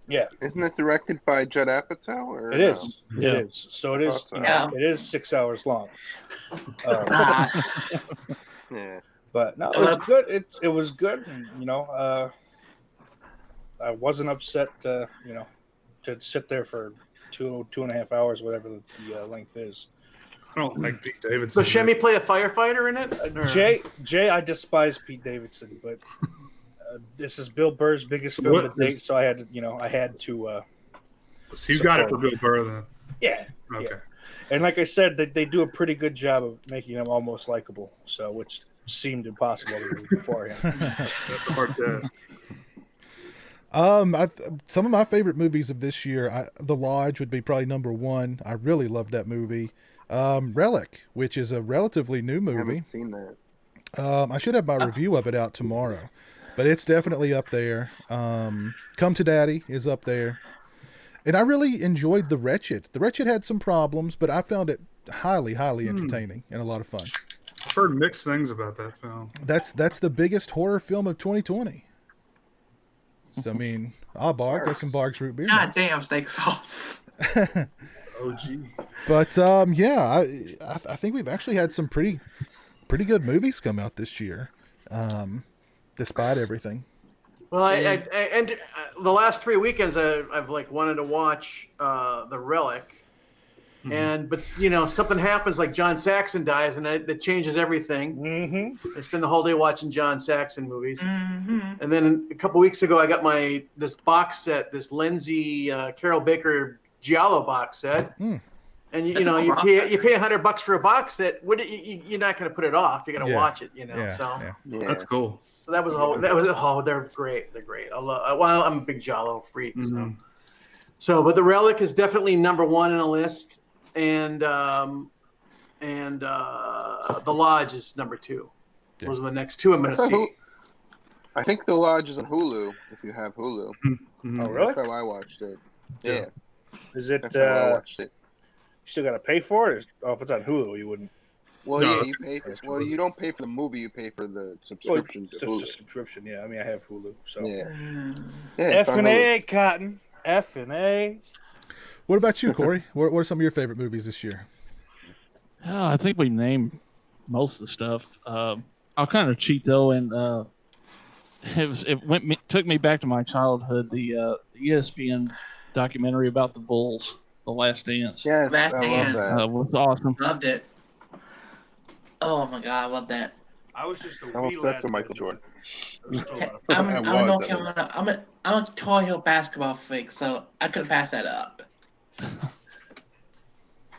Oh, that's cool. I need to see a 10-part documentary on the death of Michael Jordan's father. We need to get that. We need to Oh, get to the bottom of man. that. Crazy. That was doing the conference finals or the NBA finals itself. Yep. Rock Music Forever 90 says Pizzo loved Birds of Prey. That was number 1 on my list. That was a piece of shit. How dare you, Joe Bob? So How dare actually with HBO Max, I just watched the whatever that fucking first one was, Suicide Squad. Suicide Squad. I like that a lot, actually. A lot. Somebody better. turn on a light, man. That's what I was screaming all through that whole movie. Somebody please turn on a light. Show of hands. Who thought The Grudge was terrible? Well, yeah, right here. I might be the only one in here. Smart enough to not see it. I actually just watched it the other night. Are you guys on board with all of these? You know, the Snyder cut, and people are wanting the Ayer cut of Suicide Squad, and this person's cut and that person's cut. I think you should have left the best movie, Piz. No, I'm just kidding. It seems like now. It seems like everybody wants a certain cut of a movie now. So I don't know. I just want the missing kills from Part 7 of Friday the 13th. That's all I want. Everything. Keep the rest of it. Man. They used to be. I'd love a director's cut of every movie that I've loved, which is just basically 4 hours of footage. Just haphazardly slapped together. That would be the first two Problem Childs back in the day aired on USA. There was a ton of deleted scenes, which I thought was kind of cool.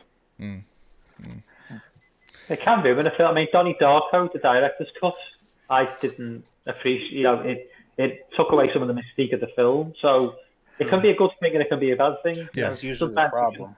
Yeah, I agree. Sometimes there's a reason why it was cut. Yeah. So the directors, everything they do, they think is precious. So you need an editor to go, nope, you're dumb and you're wrong. This is not going to be in the movie. Okay. You go shoot some more. It's fine. Leave me alone. I do want to see Michael Mann's 3-hour cut of The Keep though. Someday that needs to come out. I will watch that just to see what all's going on there. There was also, I don't know if you guys are a fan of the Terrence Malick film The Thin Red Line, but he shot I forget how many miles of film for that movie. Like it would have been a 8-hour or no. I think his original cut was 4-something hours. And it was, and so much of it had to be cut out that it cut out entire characters. Like Mickey Rourke is in that movie. George Clooney's in one scene. John Travolta's in one scene. But there's other actors, and I'm spacing on them. But they shot stuff for that movie, but they had to cut so much out that they just cut out the entire characters. So, but I love that movie. So I would watch the 4-hour cut of that if that ever happened. I mean, that's Jim Norton's entire career as an actor. Well, we're gonna got over the whole. Sometimes the director's cut thing. There's a couple things. I thought it was a vast improvement for Blade Runner, but actually for Apocalypse Now, I like the original 2-hour, 20-minute version better than the restored, uncut 4-hour version. Oh shit! I forgot about that. Yeah. That was another name we forgot to mention that passed away is Regis Philbin. We didn't mention Regis. That's true. Yep. Killer Cutie wants to know our thoughts on Dead Silence. I thought it was okay. It's been a long time since I've seen it. I love that movie. Yeah, I love it too. Sorry. Never seen it. I don't think I've seen it. I've not seen it. I own it. I would say this about Regis Philbin. I'll miss the way he says hamburger. Hamburger! Where's the burger? I used to hate him on the Who Wants to Be a Millionaire show because he would drag it out so long. It's like, oh my god, dude. And another name that passed away we forgot to mention a while back is Kelly Preston. Yeah, Kelly Preston. Yes. That's Travolta's been partying on Fire Island since. According to rumor and innuendo. Allegedly. Was he still married to her when she died? Or Yeah. Nobody really knew that she was even sick. breast cancer. Yeah. And then you got to wonder too. I mean, well, let's not even go there. You guys all know where I'm going to. Her and John been married since 1991. So. Massage parlors. Oh, goodness, we've got somebody. We've got Lauren has joined us. Lauren. You guys Lauren? still awake? Hey, Lauren. You guys Lauren. Still awake. Damn, Lauren. Lauren. Oh, look at that. Look, is that Carol Lombard I see? That's right. I just want to let you know, man, your influence. Have you spun it? Yes, I enjoyed it. I enjoyed the heck out of it. Amazing. Not as much as White Zombie, but I thought I thought the last act was great. It's the same director. It's the same director. So. Yeah. You may have a Carol Lombardi movie, but Steak Sauce has a Puppet Master movie. Okay. The 12th sequel or 11th. Oh, and by the, also Lauren, just want to let you know. Oh man, I'm jealous now. You need to send that to me. I'm worth it. I'm gonna one up all of you. Blood Lake, okay? I'm one up all of you. Never even heard. Test it Blood again, Lake. damn it. Oh, Jay, We're all don't throwing do them that. down. Throw this one down. Toxic Bad enough. zombies? Don't do that, man. Don't do that. Jesus. Wait a minute. I think you just killed Joe Bob. Okay, he moved. He's alive. Jesus. Just cause Joe Bob to have an aneurysm. This is my the closest anyone ever gets to a dick pic of me is right here. Oh boy. Yeah, that's the best one. So that's like going for like 160 already. Already? Really? Oh, yeah. I just looked at. I want it, but I can't justify it. Yeah. No, it's probably not worth that, but it was a whole weekend, man. I'm telling you. Well, Lauren, are you picking up the new Blue Underground House by the Cemetery 4K? At this point, I'm not. But it's 4K. For Piz. No. That's true. It is 4K. I just got this. Slugs. Awesome. Love slugs. Not gonna do the Blu-ray and then do the 4K 3 months later. I'm not gonna do that. Piz, what do you think of this? I love me some slugs. Isolate that. Slugs is fun. The John Huston novel that it's based on is equally fun, though very different. Yes, I know. It's amazing to think Slugs was based on a novel. It's insane. That's insane to think I didn't about. know that. Novel. Yes. Dorks. Steak Sauce. That's when words are printed on a page. Hey, look at that! Yeah. Look at that! How about that, huh? That's real literature right there. Gabe Kayokla wants to know, what's y'all's thoughts on Angel Heart? It's great roasted with a little oregano. Been a while. I love it. I love Mickey Rourke. I love Robert De Niro as Louis Cypher. I mean, who didn't see that one coming a mile away? My name's Louis Cypher. Lisa Bonet. Gotta love Lisa Bonet. If I'm not mistaken, did she get fired from the Cosby Show for doing that movie? Yeah, I think you're right. Yeah. Well, she went to a different world. Yeah. Well, just think. Oh, I mean, Bill Cosby. The whole cast of the Cosby Show. The whole cast of the Cosby Show was held to a real high moral standard. Yeah, I mean, Bill Cosby watched Angel Heart and said, "Lisa Bonet, you're out of here," right before he, fed some poor girl a Quaalude. And then he said, "Unless you want to make it up to me." Exactly. Yeah. Damn, Bill Cosby's veterans go all the way back to the 50s, man. I wonder how many women he fucked. Okay. Let's not go there. It's way too many. Or should I say Bill Cosby? I'm working this one out, man. The answer is 73. I counted the notches. Does it count if you roofed yourself? Right.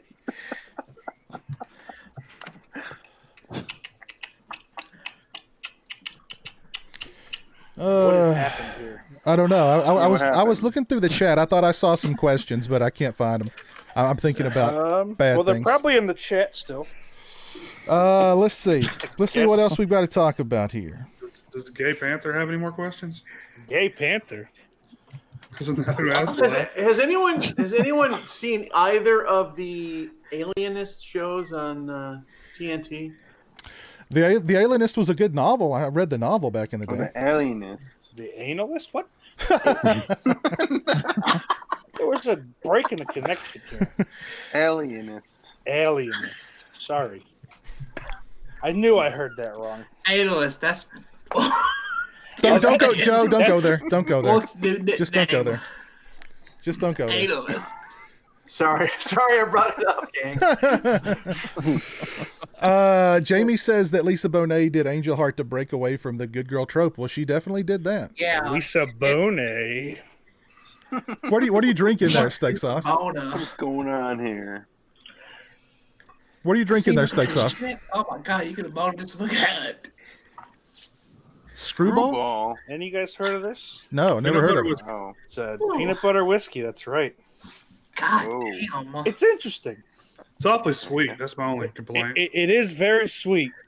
It pairs well with the Pabst Blue coffee. They've come out. So, fish or steak? Which one?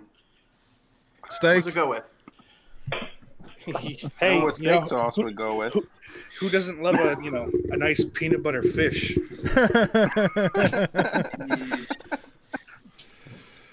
Lost Cunningham wants to know when your podcast is going to drop, Steak Sauce. Probably in a week or so. In a week or so, okay. Hopefully. Where it'll drop, I don't know yet. I'm working on a deal with Spotify. It'll be exclusive over there. What can we expect from your podcast? You know how I just say things? Yeah. More of that. Oh wow. Nice. It's not going to be a horror podcast because, listen, it's fun, but I get a little bored of it, and I'm not terribly knowledgeable. Yeah. As you guys have, probably realized over the last month or so. Just a lot of yapping. I'll have people on from time to time, and kind of subject matter will change based on who's there with me. I'm looking forward to it. I'm looking forward to it. Really fun. We talk about wrestling. Corey, why don't you plug your podcast, Corey? Yeah, the S'mores Indoors podcast. We just had our 7th episode, and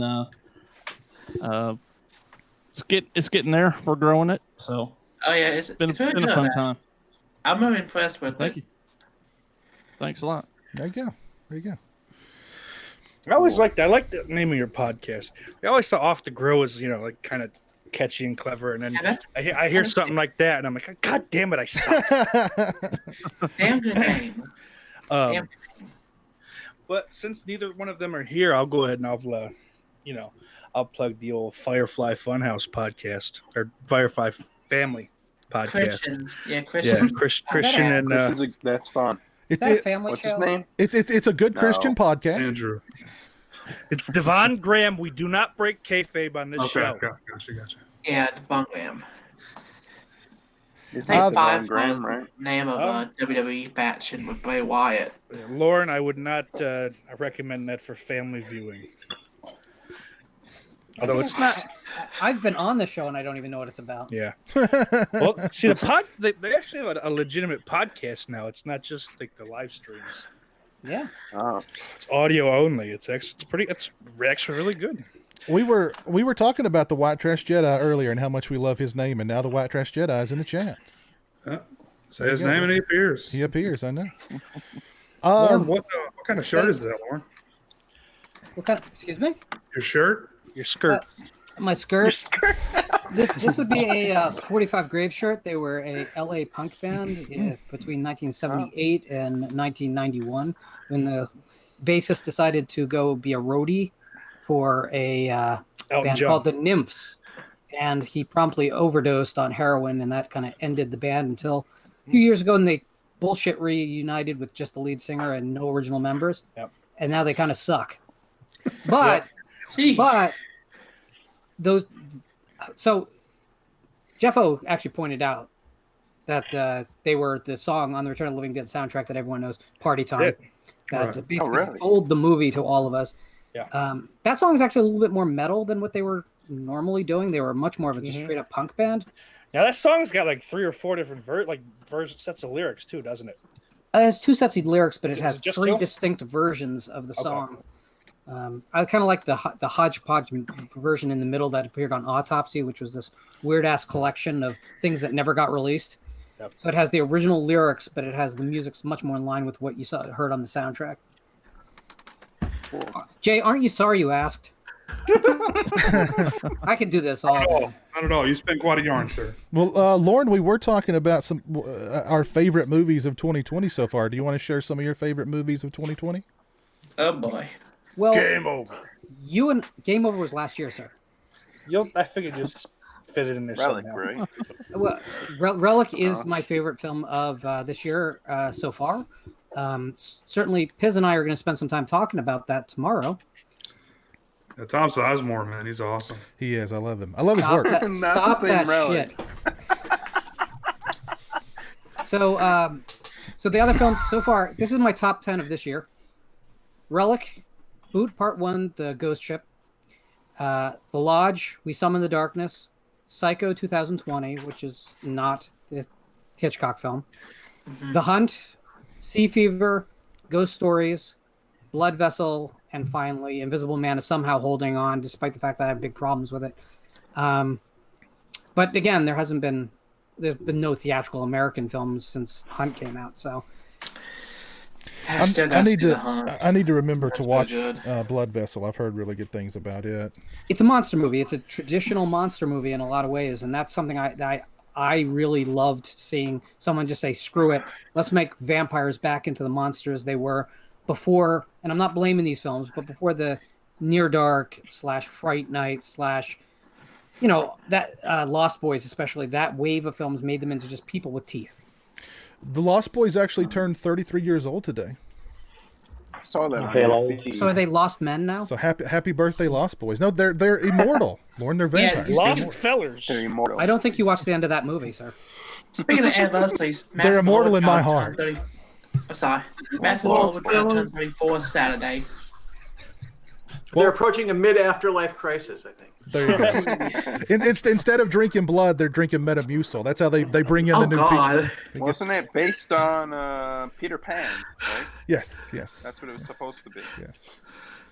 Yeah. More like liquid laxatives. Just a little more flamboyant. Exactly. When the source material is Peter Pan, that's difficult to pull off.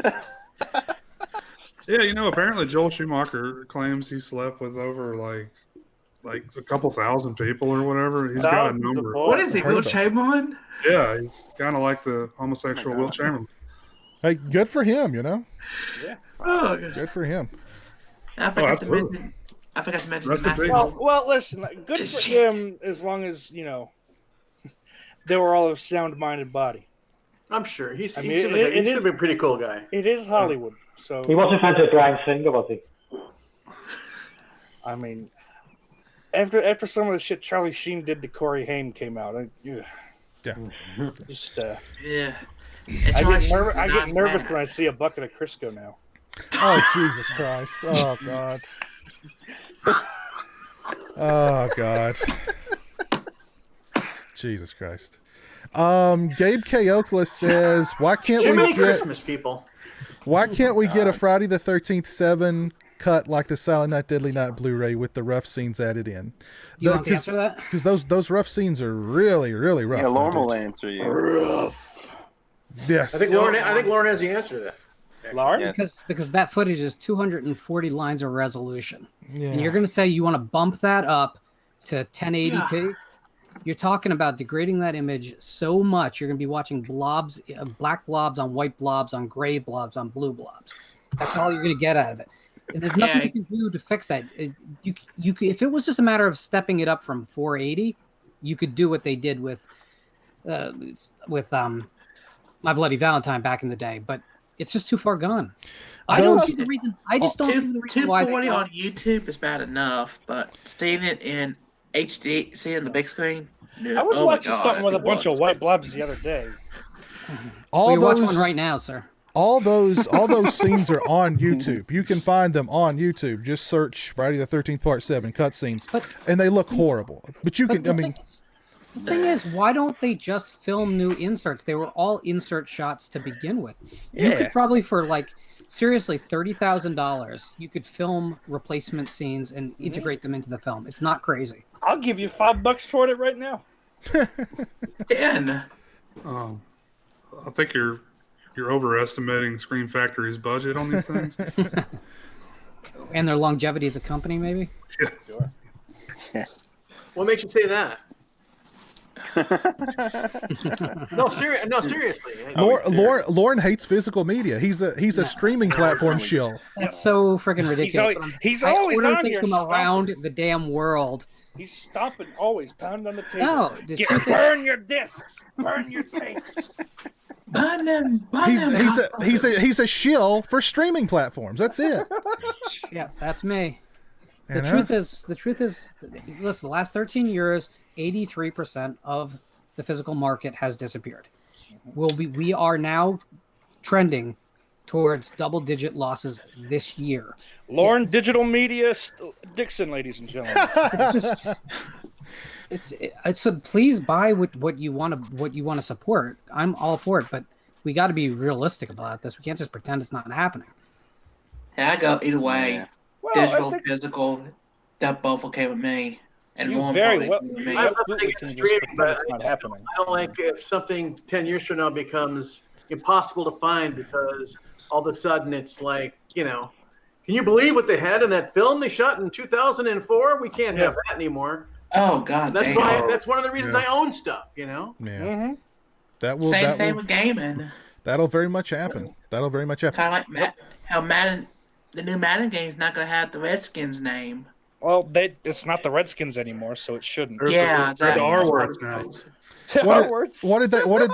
What did they rename the Redskins to? The Washington football team. That's not a joke. That's not a joke. I mean, I know he's This is serious. fucking stupid. This is their mascot of football. They have no mascot. They're gonna throw the player's number on their helmet for this season. That's fun. They've been the Redskins for 90 goddamn years. They and- can't come up with something generic. The Washington Generals or the Washington. Well, that's my thing is listen. You've known for 30 years that you're going to eventually have to change the name of this team. You didn't have a backup. You didn't have anything like waiting. Yeah. I mean, and there's a guy. He's on Twitter. I don't remember his name, but he's got the rights to like 40 different Washington NFL team names. That he's like, I just bought them. I just grabbed the rights to them so that they can have them. Some jackass doesn't end up with the rights to it, and hold them over a barrel. But they're doing the same thing. They're doing the same thing for the Edmonton Eskimos. They get rid of that name. Mm-hmm. That's a Canadian football team. The Washington Washingtonians. There you go. That's what I was thinking too. The Washington Washingtons. You could do Edmonton Rough Riders. So you could do another, maybe like a Wildcats. I mean, shit. Rough Riders actually has a team in Saskatchewan. No, that's what I'm saying. There's another Rough Riders too. There's like already 2 of them. So why not just have Ottawa a third? It can't be. It's not that difficult to name a sports team. I mean, come on. It's not that difficult to name a Washington sports Warriors team. is fine by me. If that's going to be the name, I'm cool with that. They have like the Red Tails, the Red Wolves. There's a shitload of decent sounding names. Yeah. I as a person who has deep compassion for wolves of all colors, I reject Red Wolves as inherently racist. What are you trying to say? That they play games? Oh, God Lord. damn it, Lauren. So physical media. That's getting back to it. Physical media. If you want physical media to survive, you have to buy it. Yeah. That's what it comes down to. That's why I've recently gone out and I've actually purchased this. That's what I'm telling my bankruptcy lawyer next week. Yeah. Exactly. 3 copies of The Simpsons season 3. So if you Who don't, led you astray? Her name was Arrow Films. Yeah. 10 copies of Debbie Does Dallas. you're supporting physical media, Joe Bob. I like that. But if you don't pre-order the Friday the 13th box set, you are basically saying you're anti-physical media. I mean, that's it. That's it. God. That logic, that is stunning logic. Yeah. And having a gift doesn't count. Listen, Man. I probably spend more on this fucking physical media addiction than I have any right to. So do I. So if you could pick up one title, but you know what? Here's the thing: they could have gotten me to pre-order that thing day one. They could have. I just don't think the price tag makes sense for legacy titles, and there was not enough new about the. Keep in mind, I don't care about special features. So to me, all the films made look the best they could. New remasters that I can tell the difference. I would have done it at a price point that made sense. I don't think they pulled both those things together. Yeah, special features are an option to me. No, and I'm not saying anyone shouldn't have been excited about the special features. No. It's just not my thing. It's a nice bonus. I'll just say that for me. Cool. Yeah, that's all I give a goddamn about. As long as my TV doesn't make the disc, whatever I'm watching look like a bunch of, you can tell that they're sets. I don't give a shit the aspect ratio or anything like that. Oh, you see, I do. That's where I'm at. Yeah, I know, and like you said, different strokes to rule the world. Exactly. If you wrote that song, didn't you? I did. Just pay me money for just singing it.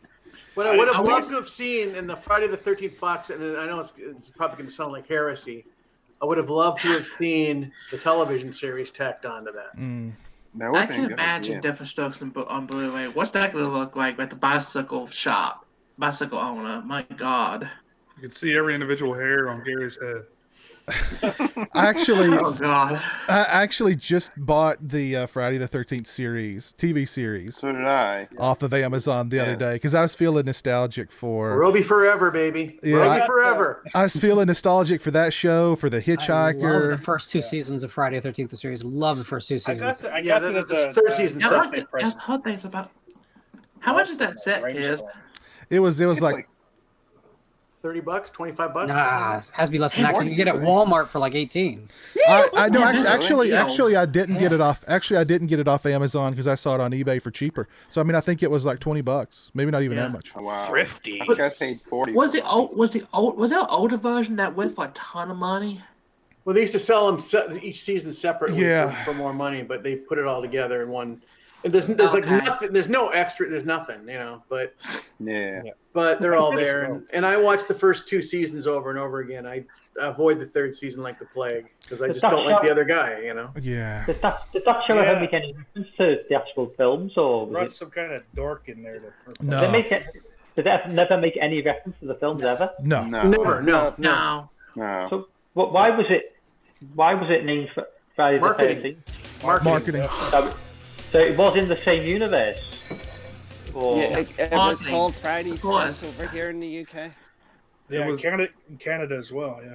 It was an antique store, and the haunted antiques would come in, and that would be a new episode every week. Yeah. It's like an anthology series. They'd have to solve the mystery. It's kind of like Ghostbusters 2016. Cronenberg directed an episode. Adam McGowan directed an episode. Absolutely. And look what happened to that Ghostbusters remake. Wait, whoa! I missed the point where there was a Ghostbusters relic hanging out in Curious Goods. I missed that transition completely. There was a Zack Snyder episode. There's actually a rumor that there's an entitled. No, I'm just a bad Judd Apatow episode. Judd Apatow. Rob Hedden directed an episode. I think Tom McLaughlin. Tom McLaughlin was he actually worked in the writers' room for a while on that show. I say was it Mick Garris heavily involved in that too? I would imagine. I don't think so. Judd Apatow. Let me give a shout out here to Gabe K. Oakla. Thank you for the $4.99 super chat. He says, "Here's for more physical media." Thank you, sir. Yeah, I can't wait till I get my cut of that. Don't you? The contract you signed said you're only gross. No net, only gross profit. Son of a bitch! It's gross after advance. It's even worse. You're gross. It means you owe us money at this point. You have to earn that through, sir. And you're the fake steak sauce. I'm the real one. I think Jay. You're the real one. Jay technically owns your podcast until you've paid us back. God damn it! Shay, let me have it. Oh. Can you believe all of us give money to Piz every month? Can you believe that? Yeah, why not? What the heck? Yeah, why not? Knock What is yourself that out. about? Here's the thing. I've resigned myself. Man, he's antioxidants, for God's We sake. could all save the physical media industry if we just redirected our funds. You guys are I'll give him the saving money, but he's gonna earn it. You're saving What's wrong physical with that, media baby? through me. I'm the advocate. You know what, man? I'm telling you, What's man. wrong with that, baby? I stumbled on Piz by accident, like 4 or 5 years ago, and it's changed my whole movie viewing life. I'm 61 going on 15. I'm getting into 80s horror like I never have in my whole life. I'm meeting you guys. It's like, yeah, Tim, you damn right, man. See, I take your money. Mayhem mentor is what I call you. And I invest it in physical media. Yeah, well. We're preserving physical by physical media. He means whores and blow. Yo! Why'd you let Is that why you never stream on Friday night anymore, Piz? Is that what's going on? Sometimes simultaneously. blow up. Candle burning in the window and nothing's happening on YouTube. Shit. What? Sorry. No, it's I'm gonna pay Piz that or fucking a midget. Wait, Joe Bob. Then why did you pay Orc to fuck the midget? Explain that. Now Mike has the floor. Everyone, shut the fuck up. What's up? No, I would just like to say that I stumbled upon Piz's channel when he was at about 4,000 subscribers, and I watched his channel grow. You seem to be around the 6,000 for a few years, and then I think once you hit about 7,000, your channel just sort of took off. It just went. In the space of like a year, you gained like 20,000 subscribers. When the first 3 years I was watching it was just a very slow process. But then I don't know what it was. Maybe the algorithms kicked in, but I think people just really sort of started getting on board. And here's the thing. I'm just privileged to have seen where you are now. It's good to see. I never would have had this in my life if not for your channel. Look at this face. Look at this face. It's Russian bots. Russian bots account for 20,000 viewers. It's this face right. This is the face of physical media right here. All right. Listen. You can put an egg on that. That is the face that physical media has sat upon for money. Physical media is her stage name. Listen. I'm a 40-year-old man, but I look this good because of physical media. That's the secret to youth is physical media. All right? If physical media... Don't even say it. Don't even say it, Joe Bob. Don't even say it. I'll tell you something right now. My life in the toilet and the picture and sound quality are both 5, man. That's all I'm telling you. Thank you. If physical media is like master... Okay, Joe Bob. Don't. If physical media is like masturbation... It ain't getting out anyway. Yeah, we're safe. It's kind of like going through the shark cage. You know that shit ain't gonna work. Joe Bob's gonna have an aneurysm. Let's move on. Let's move on. A little bit of blood out of the nose first, sir. A little bit of blood out of the nose. I'll say this: Piz has come a long way, in a magnitude of ways. Because I went back probably 2 months, right around like when the shutdown really started to take effect in my brain. And I went and I started back from video 1. And good God. It's that good. Listen, the knowledge was still there, but the camera wasn't as nice.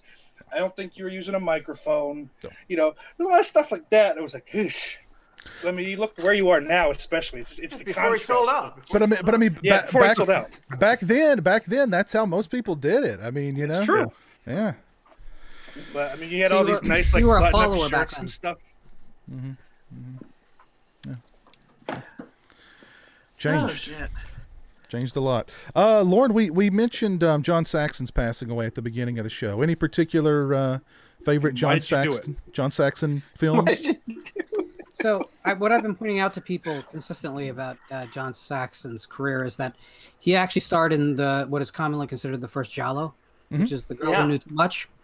And so he's a guy who played some deep roles in the genre right through his career. He never was embarrassed of it. He was always a game player. I will always regret that he didn't name one of his kids Anglo, but that's just me. Yeah, that's why you eventually did him in, isn't it? No, he owed me money. I'm a very simple man. You're a very simple man. I'm a very simple man. I will say this: like when you look at these older actors or these seasoned actors who've contributed so much, it's sad that we're losing them. But it's particularly sad too because I'm not sure if I see another generation coming up under them that will have the same impact. And I think that's something that we probably want to look a little bit deep into while we, mourn their passing. Because where are the Johnsons and the Saxons, and where are these people to replace them? Where is the Jack Nicholson shining performance today? Where is even just great final girl performances today? I mean, they're out there, you can find them, but we've never had to search like we have to search now. That's what I find disturbing. I'll drink to that. Mm-hmm. Well, the thing about Saxon too is that he weathered every because he came up as a young guy. They were pushing him for like leading man, the next leading man guy, Yeah. And he weathered all that, and he just kept jobbing and kept working. And when you look back on his career, it's like the guy worked for 60 years. Wow. And he was a working actor who took work, and he was always good, regardless of whatever he was in, Mm-hmm. It's true. And, sometimes it's not the showy roles that are the hardest to portray. I always say this about Hereditary, in that I think Gabriel Byrne is the star of that movie because he anchors a film that's blowing up in every other direction. If you don't have him, the movie doesn't work. So his measured performance is important. John Saxon is that guy in so many films. Nightmare on Elm Street does not work without him, even though he has, probably cumulatively 7 minutes of screen time, maybe. Mm-hmm. But you need someone. You need someone who can really anchor films, and those actors are a real blessing. I agree, absolutely. I mean, blessing in a completely non-religious way. So just stop smirking there, Sauce. I knew you couldn't handle it. You had to bring your own personal politics into the goddamn stream. I love politics. I hate politics. Are there any other topics or issues you guys want to discuss? I just wanted to thank you for your interview with Todd Farmer. Oh yeah, that was a lot of fun. That was fun. Great. Yeah. I didn't get to see that. Yeah, I knew he'd be very. That was a 3 Coke Zero night, my friend. I'm yeah, I knew he'd be a good one because he's very open and honest and just yeah. Piz, did he ever mention the story? Did he ever mention the story about Amber Heard or? I purposefully avoided any Amber Heard topics. What's the Amber Heard? She was apparently very difficult to deal with on the set of Drive Angry. Gotcha. Okay. So I didn't want to bring that up. The thing about Todd I'm sorry, I interrupted somebody. I was going to say the thing about Todd that I liked was the fact that he's the kind of guy you can have a conversation with, and whether you like his movie or not, you can still have a conversation with him, and you can still be friendly, and he doesn't take anything personally. Yeah, he came in a lot more loose than I thought he would.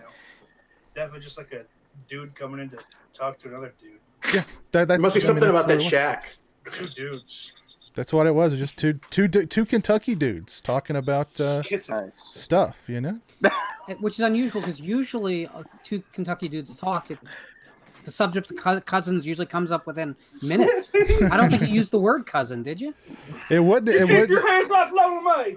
It wouldn't be cousins. It would be sisters. No. Jimmy Christmas, man. Typical redneck. No one should have to hyphenate mother sister. That should never happen. I'm honestly trying to think when was because of all this, social distancing. I've not had a real meaningful conversation with a Kentucky guy, and that was the first one in a long time, actually. So Kentuckians, it's more of a jug blowing state, not a cousin blowing state. Oh God. No, you'd be surprised how progressive Kentucky is. You'd be surprised. Yeah. Hey, you'd be surprised with North Carolina, Tom. Listen, I wouldn't be surprised because I listen to the Jim Cornette Experience every Friday. Oh God. Typical. You'd be That's yeah. my kind of progressive. Jamie says the Todd Farmer interview was so awesome. Thank you, Jamie. That he does.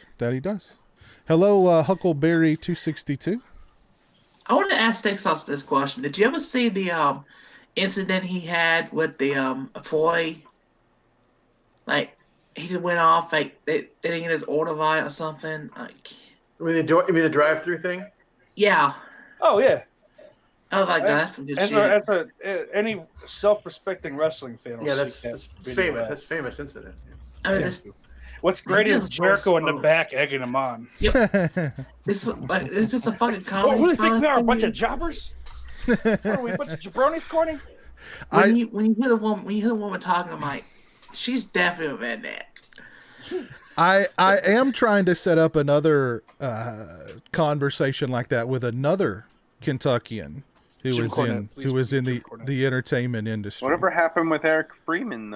Eric he had some technical issues, and we've just not been able to reschedule, so we had to postpone that one. And I'm trying to work on, and I've been working on another. I've got two pans on the fryer, or whatever it is. I did get worried a little bit when that stream didn't go live. That some axe maniac didn't cut out his Wi-Fi. That's basically what happened. Yeah, is from what my understanding was, there were internet people at his house messing around with the neighbors. They saw his line and said, "Oh, this is an old junky line." Snipped it and left. They cut his internet line and just left. Jesus, that's awesome. So he had to call them and get all garbagey on them, and they came and fixed it. But I mean, yeah, they were like, he's just sitting there on the warm side of the door. I know, yeah, with no internet. No internet, no. He took care of it though. We just have to reschedule.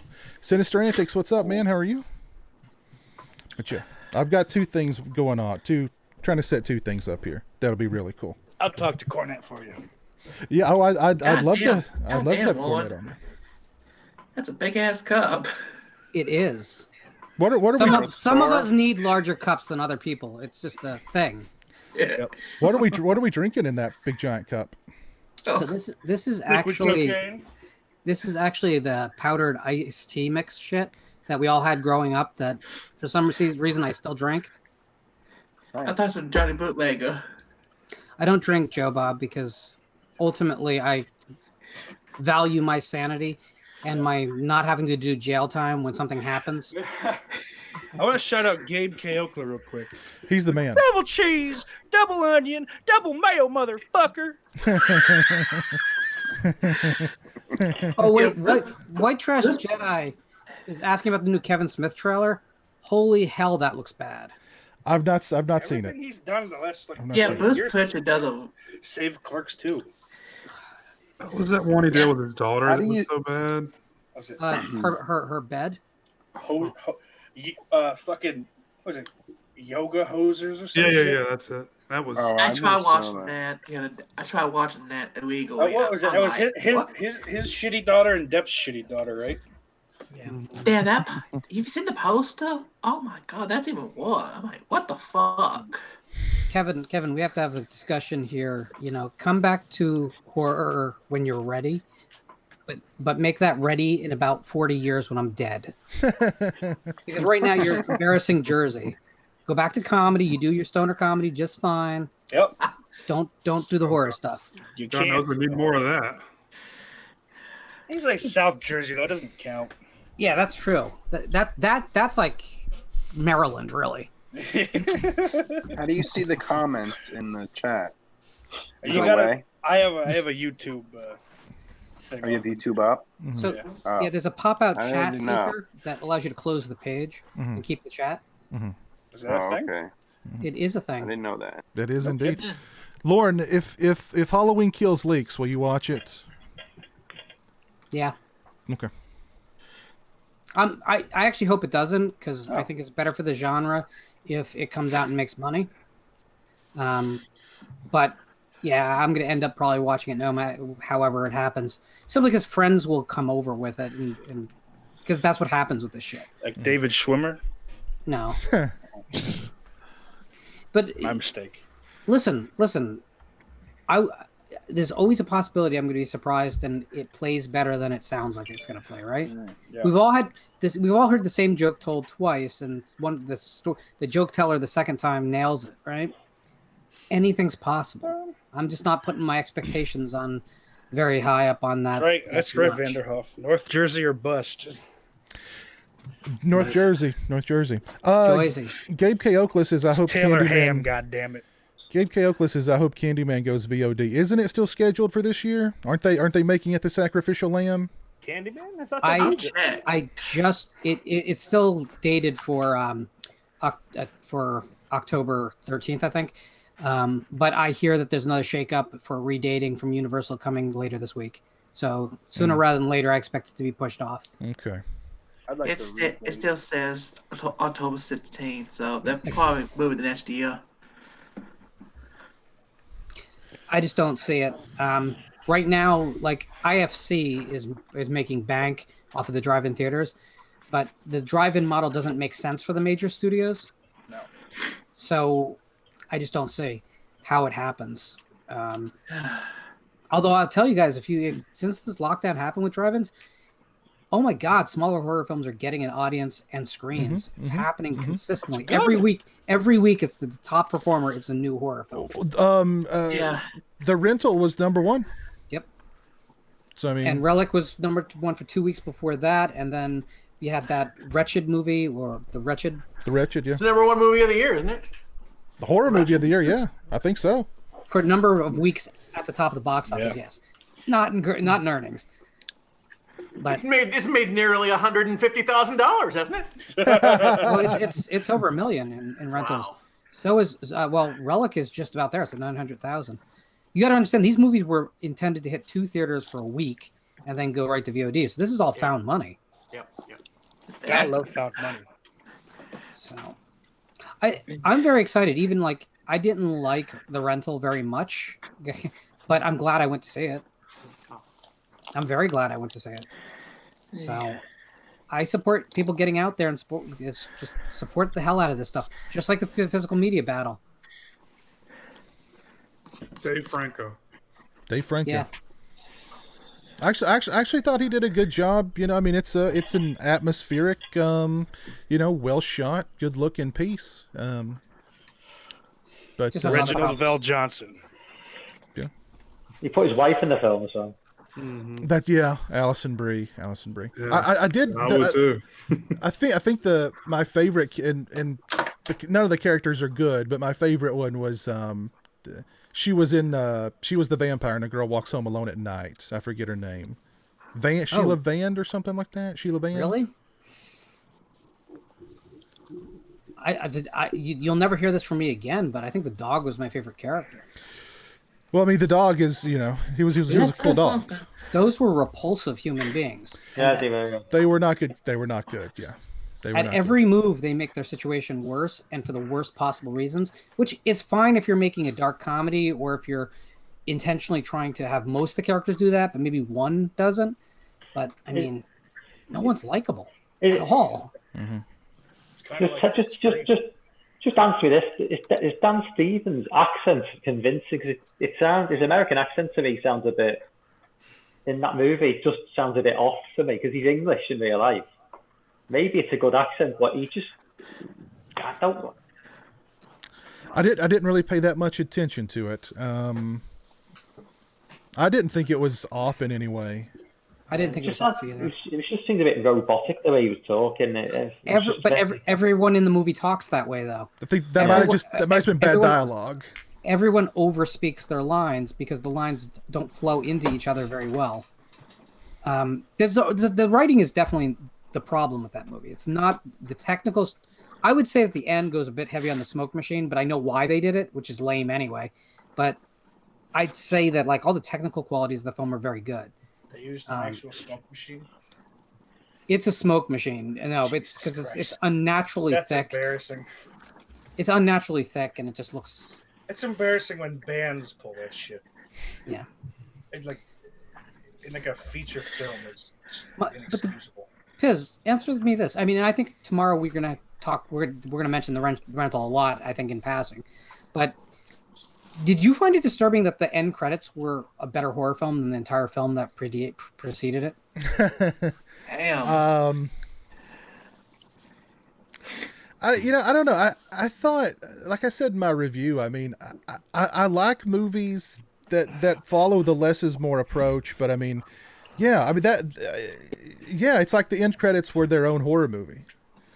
So, I mean, it was, I don't know. It just, that movie's set up really weird. Like let's make a slasher.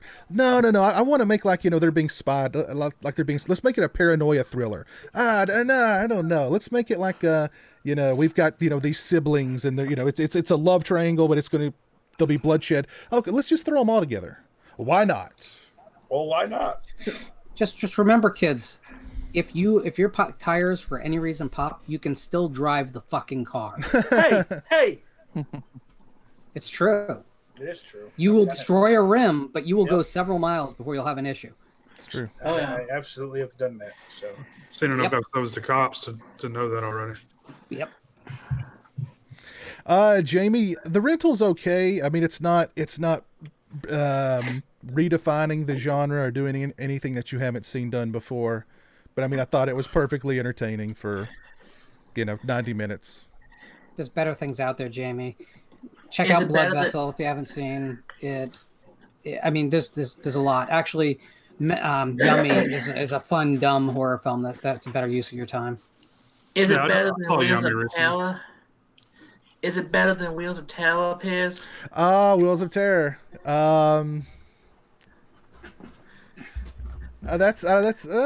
Wheels of Terror is fun. Wheels of Terror is fun.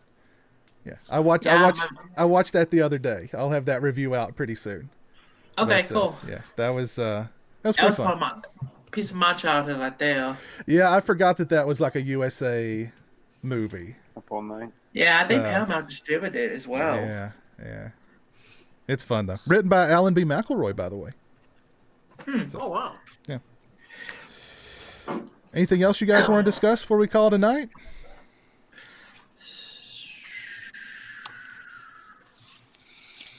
So the Beach House, is that the name of it?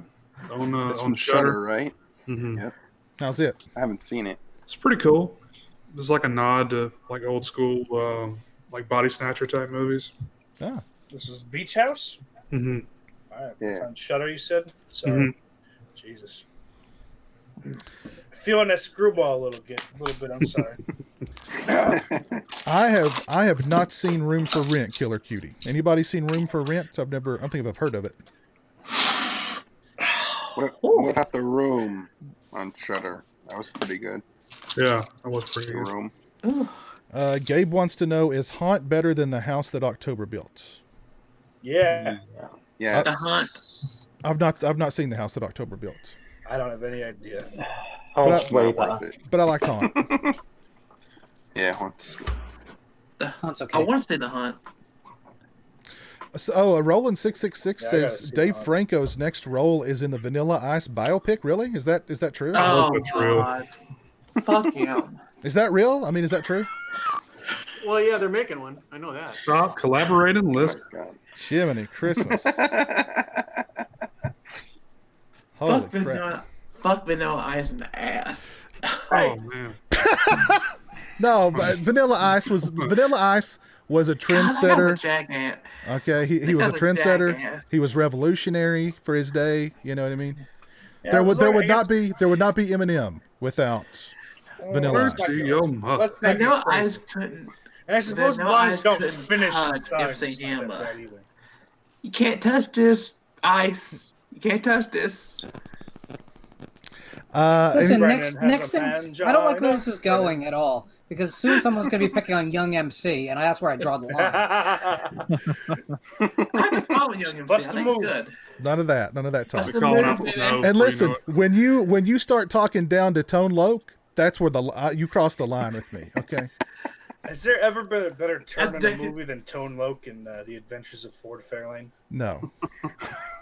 although Tone Loc was good in Heat. In Heat. No, that wasn't Tone Loc. Who was that? That was Wasn't he? He was in Bite. Wasn't he in Ace Ventura? Okay, that's racist. Wasn't Tone Loc in Ace Ventura? Yes. He was, yeah. He was in Ace. That might have been. That might have been him in Heat too.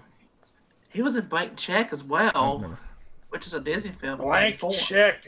Oh man, I hate that movie. I love that movie. I love that goddamn. I loved it as a kid, but I look back at it now, I'm like, ugh. I'm sure if I watched it now, it would be awful. The kid's a prick. But you know what movie has held up? Heavyweights. Jay. Huh? I did. I enjoyed that movie. Do you remember Dana Dane, Jay? I don't believe so. Oh, you got to go back. Classic 80s rapper. Check it out. Your mind will be blown. Punk ass. Word to your mother. His big hit was called Nightmares. It's amazing. He tells a story about having a nightmare about women that are not attractive wanting to have sex with them. It's amazing. It was a nightmare on my street. No, this is way better than that. That's Will Smith. This is way That better. terrible. Listen, It's one of Will Smith's worst songs. Gibbs, our buddy Gibbs, RetroCac brings up Biz Markie. Yo, Biz Markie. Yeah, Biz Markie. That sounds okay. Who was the That's guy okay song. in Tales from the Dark Side movie? The singer was in the Cat segment. Oh, David Johansen. What was his stage name? When he was with the Dolls. No, Buster Poindexter. Buster Poindexter. Yeah, Buster Poindexter. Yeah, it's David Johansen. Okay. Yeah. I like it. Ha, ha, ha. I saw him live. He was great. I saw him opening for the Clash back in the 70s. He was great. Oh, yeah. Not tomorrow. I mean, talk about going from New York Dolls to Buster Poindexter. Man. Well, no, but that's the joke that he was aware of. Robert Long, Henry Rollins was good in Heat. He's also good in Rollins Band. True. Was he? Actually, did I miss that album? Actually, Gabe says that Biz Markie's in the hospital right now. No. We lose Biz, then next week we'll lose Heavy D and maybe the boys after Jamie, that. I'm going to shout out Jamie with Lottie Dottie. We like Lottie. Oh, Lord. So hopefully a speedy recovery to Biz Markie. Yeah. And Lauren, you're not a fan of the Rollins Band? No, and I don't really like Black Flag with him as the singer either. Oh, I love Black Flag. Keith Morris. Yes, Keith Morris is way better. But I love First 4 years, baby. First 4 years. I love it. Have you ever heard Liar? If you look hard enough, that song. If you look hard enough on the internet, there is a cover of me doing Wasted. That's surprising. Not at all. I will not show you ever. Like I said, if you look hard enough, you'll find it. Guess how I'm going to open my shows from now on. I'll cry so hard. I'm glad. I used to define the horror genre, and now it's going to be steak sauce. I'm glad Big Moon Mike ain't here, cause he'll tell Lauren to an asshole. What? Lauren, what was that? Wait, no. Everyone be quiet. Joe Bob, what did you just say? I'm glad Big Moon Mike ain't here, cause he'll tell you to do an asshole on Lauren's band and Black Flag. I don't think he would. I don't think he would. I don't think he would at all. No. I mean, I can reach out to him and find out, but I don't think he would. Look, have you heard the Rollins Band Liar? Have you heard Liar? Have you heard Ghost Rider? Yes. Have you seen Rollins Band live? Oh yeah, don't listen to him live. That Dozens of doesn't times. count. You heard the track Fall Guy? How does not seeing a band live not count? Sometimes bands. What kind of a world do you live in? I live in a 2020 Corona world, baby. What about Rip Biscuit? Hey man, Henry Rollins is awesome in Wrong Turn 2. The Ramones make great albums. They're not a very good live band. I like Hank as a person. I think he does a lot of good as an ambassador to music. Hank. But I'm just not a big fan of his delivery. I think it's overwrought. Coach, try control. I did see the AC/DC live. They were awesome. Oh, peanut butter whiskey, ladies and gentlemen. Now I don't have to search for anything. I can just pull that. Well, guys, let's call it a night here. We've had quite a lively What are we calling her? Quite a lively stream here. Everyone, please just everyone notice that Piz just left Joe Bob's address down in the comments. Do with that as you will.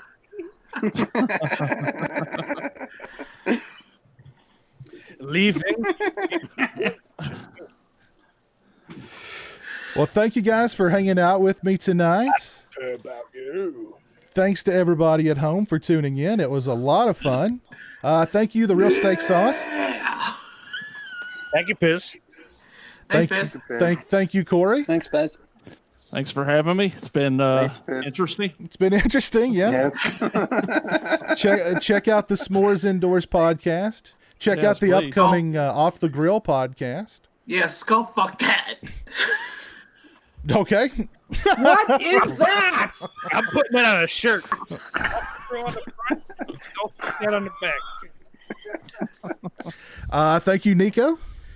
Oh, thanks a lot, guys. I gotta sign off and go blush now for the next. I gotta get naked. Killer Cutie wants to know where she can see the S'mores Indoors podcast. So we're s'moresindorspodcast.com. You can check the show out right there. And it's on YouTube too. We have a YouTube channel, but the show's not on there. You can get it pretty much anywhere you get a podcast. You can check out the show though. And where can we find the upcoming Off the Grill podcast? Like I said, I'm not totally sure. I'm sure I'll throw it up on YouTube for sure, but he's still negotiating. Yeah, I mean, I'm not taking less money than Joe Rogan. Listen, all you have to do is go to Bergen Street in Newark. He'll be handing out copies on cassette tomorrow between 2 and 2:30. Listen, people like that old time music, so. Thank you, Lauren. Thank you, sir. I need to decompress. Very cool. Stingray, thank you for dropping in. Thanks, man. Thanks for having me. Right on, man. Thank you for being a new Twitch subscriber, man. Very cool. Absolutely. Kevin, thank you, sir. Yeah, thanks for having me. It's going on, what, 3 a.m. over there now? Coming on 4. Coming on 4. Jeez. Jesus Christ. Well, thanks for hanging out with us. You do have the day off, though, so I do. Enjoy the day off, man. I don't think that much. Joseph, thank you. Yeah. What? You thanked him for that? It's time for me to get naked. Time for him to get naked. Just don't do it. Just don't do it here. Stream now. Yeah. Just don't do it here. Okay, hold on. All right, he's gone. Okay, I took him out before it got. Okay. All right. Mike, it's got to be going on 4 a.m. over there now too, isn't it? Yeah, 20 to 4. Okay. Well, thank you for hanging out, man, and have a great day. Yeah, pleasure, man. Thanks a lot for having me. Yeah, right on. Jeff, thank you, man. Yeah, it was fun. Let's see who's still with us. Killer Cutie, Sinister Antics, T-Bob, Huckleberry 262, Scary Jerry, Big Crack Rock. Let's see. That was everybody who Nocturnal 91 who tuned in over on Twitch. Thank you guys for tuning in on Twitch. Who's still with us on the YouTube? Jamie, Aaron Lewis, Dave Vanderhoff, Robert Long. There's Steak Sauce, David Vines, Roland 666, Gabe K. Okla, E Boogie, Gypsy Warrior, Zombie 7979, our buddy Gibbs, Retro Cack, December. The White Trash Jedi, the Great White Trash Jedi, and what was the new guy's name? Legal only nice. The Gay Panther or something like that? No, it was something Meat Hole. Oh yeah. You know what I'm most proud of about your audience? That they all have such dignified names. Carl Dicker, thank you for tuning in, Carl Dicker. What is that? Where's that dude's name at? That was the funniest name. God. I can't believe I'm scrolling this much to find that name though. A name with meat hole in it. I can't find it. Devin Lott, thank you for tuning in. Lost Cunningham. Timmy. Go back to about 5:20 p.m. That'd be 8:20 your time. I've lost it. I've lost it. Okay. I've lost it. All right. Oh, God damn it. All right. Take care. Thanks for tuning in again. I appreciate it. Y'all have a great night, and we'll see you again real soon. I'll miss you. See you.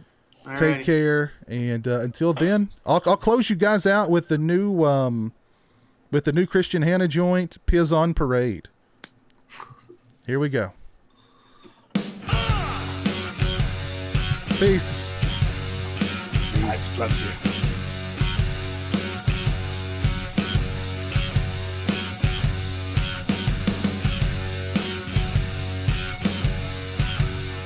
Is it coming? Oh, we're not going to get that, are we? Piz on Parade. Just us. Just the four of us.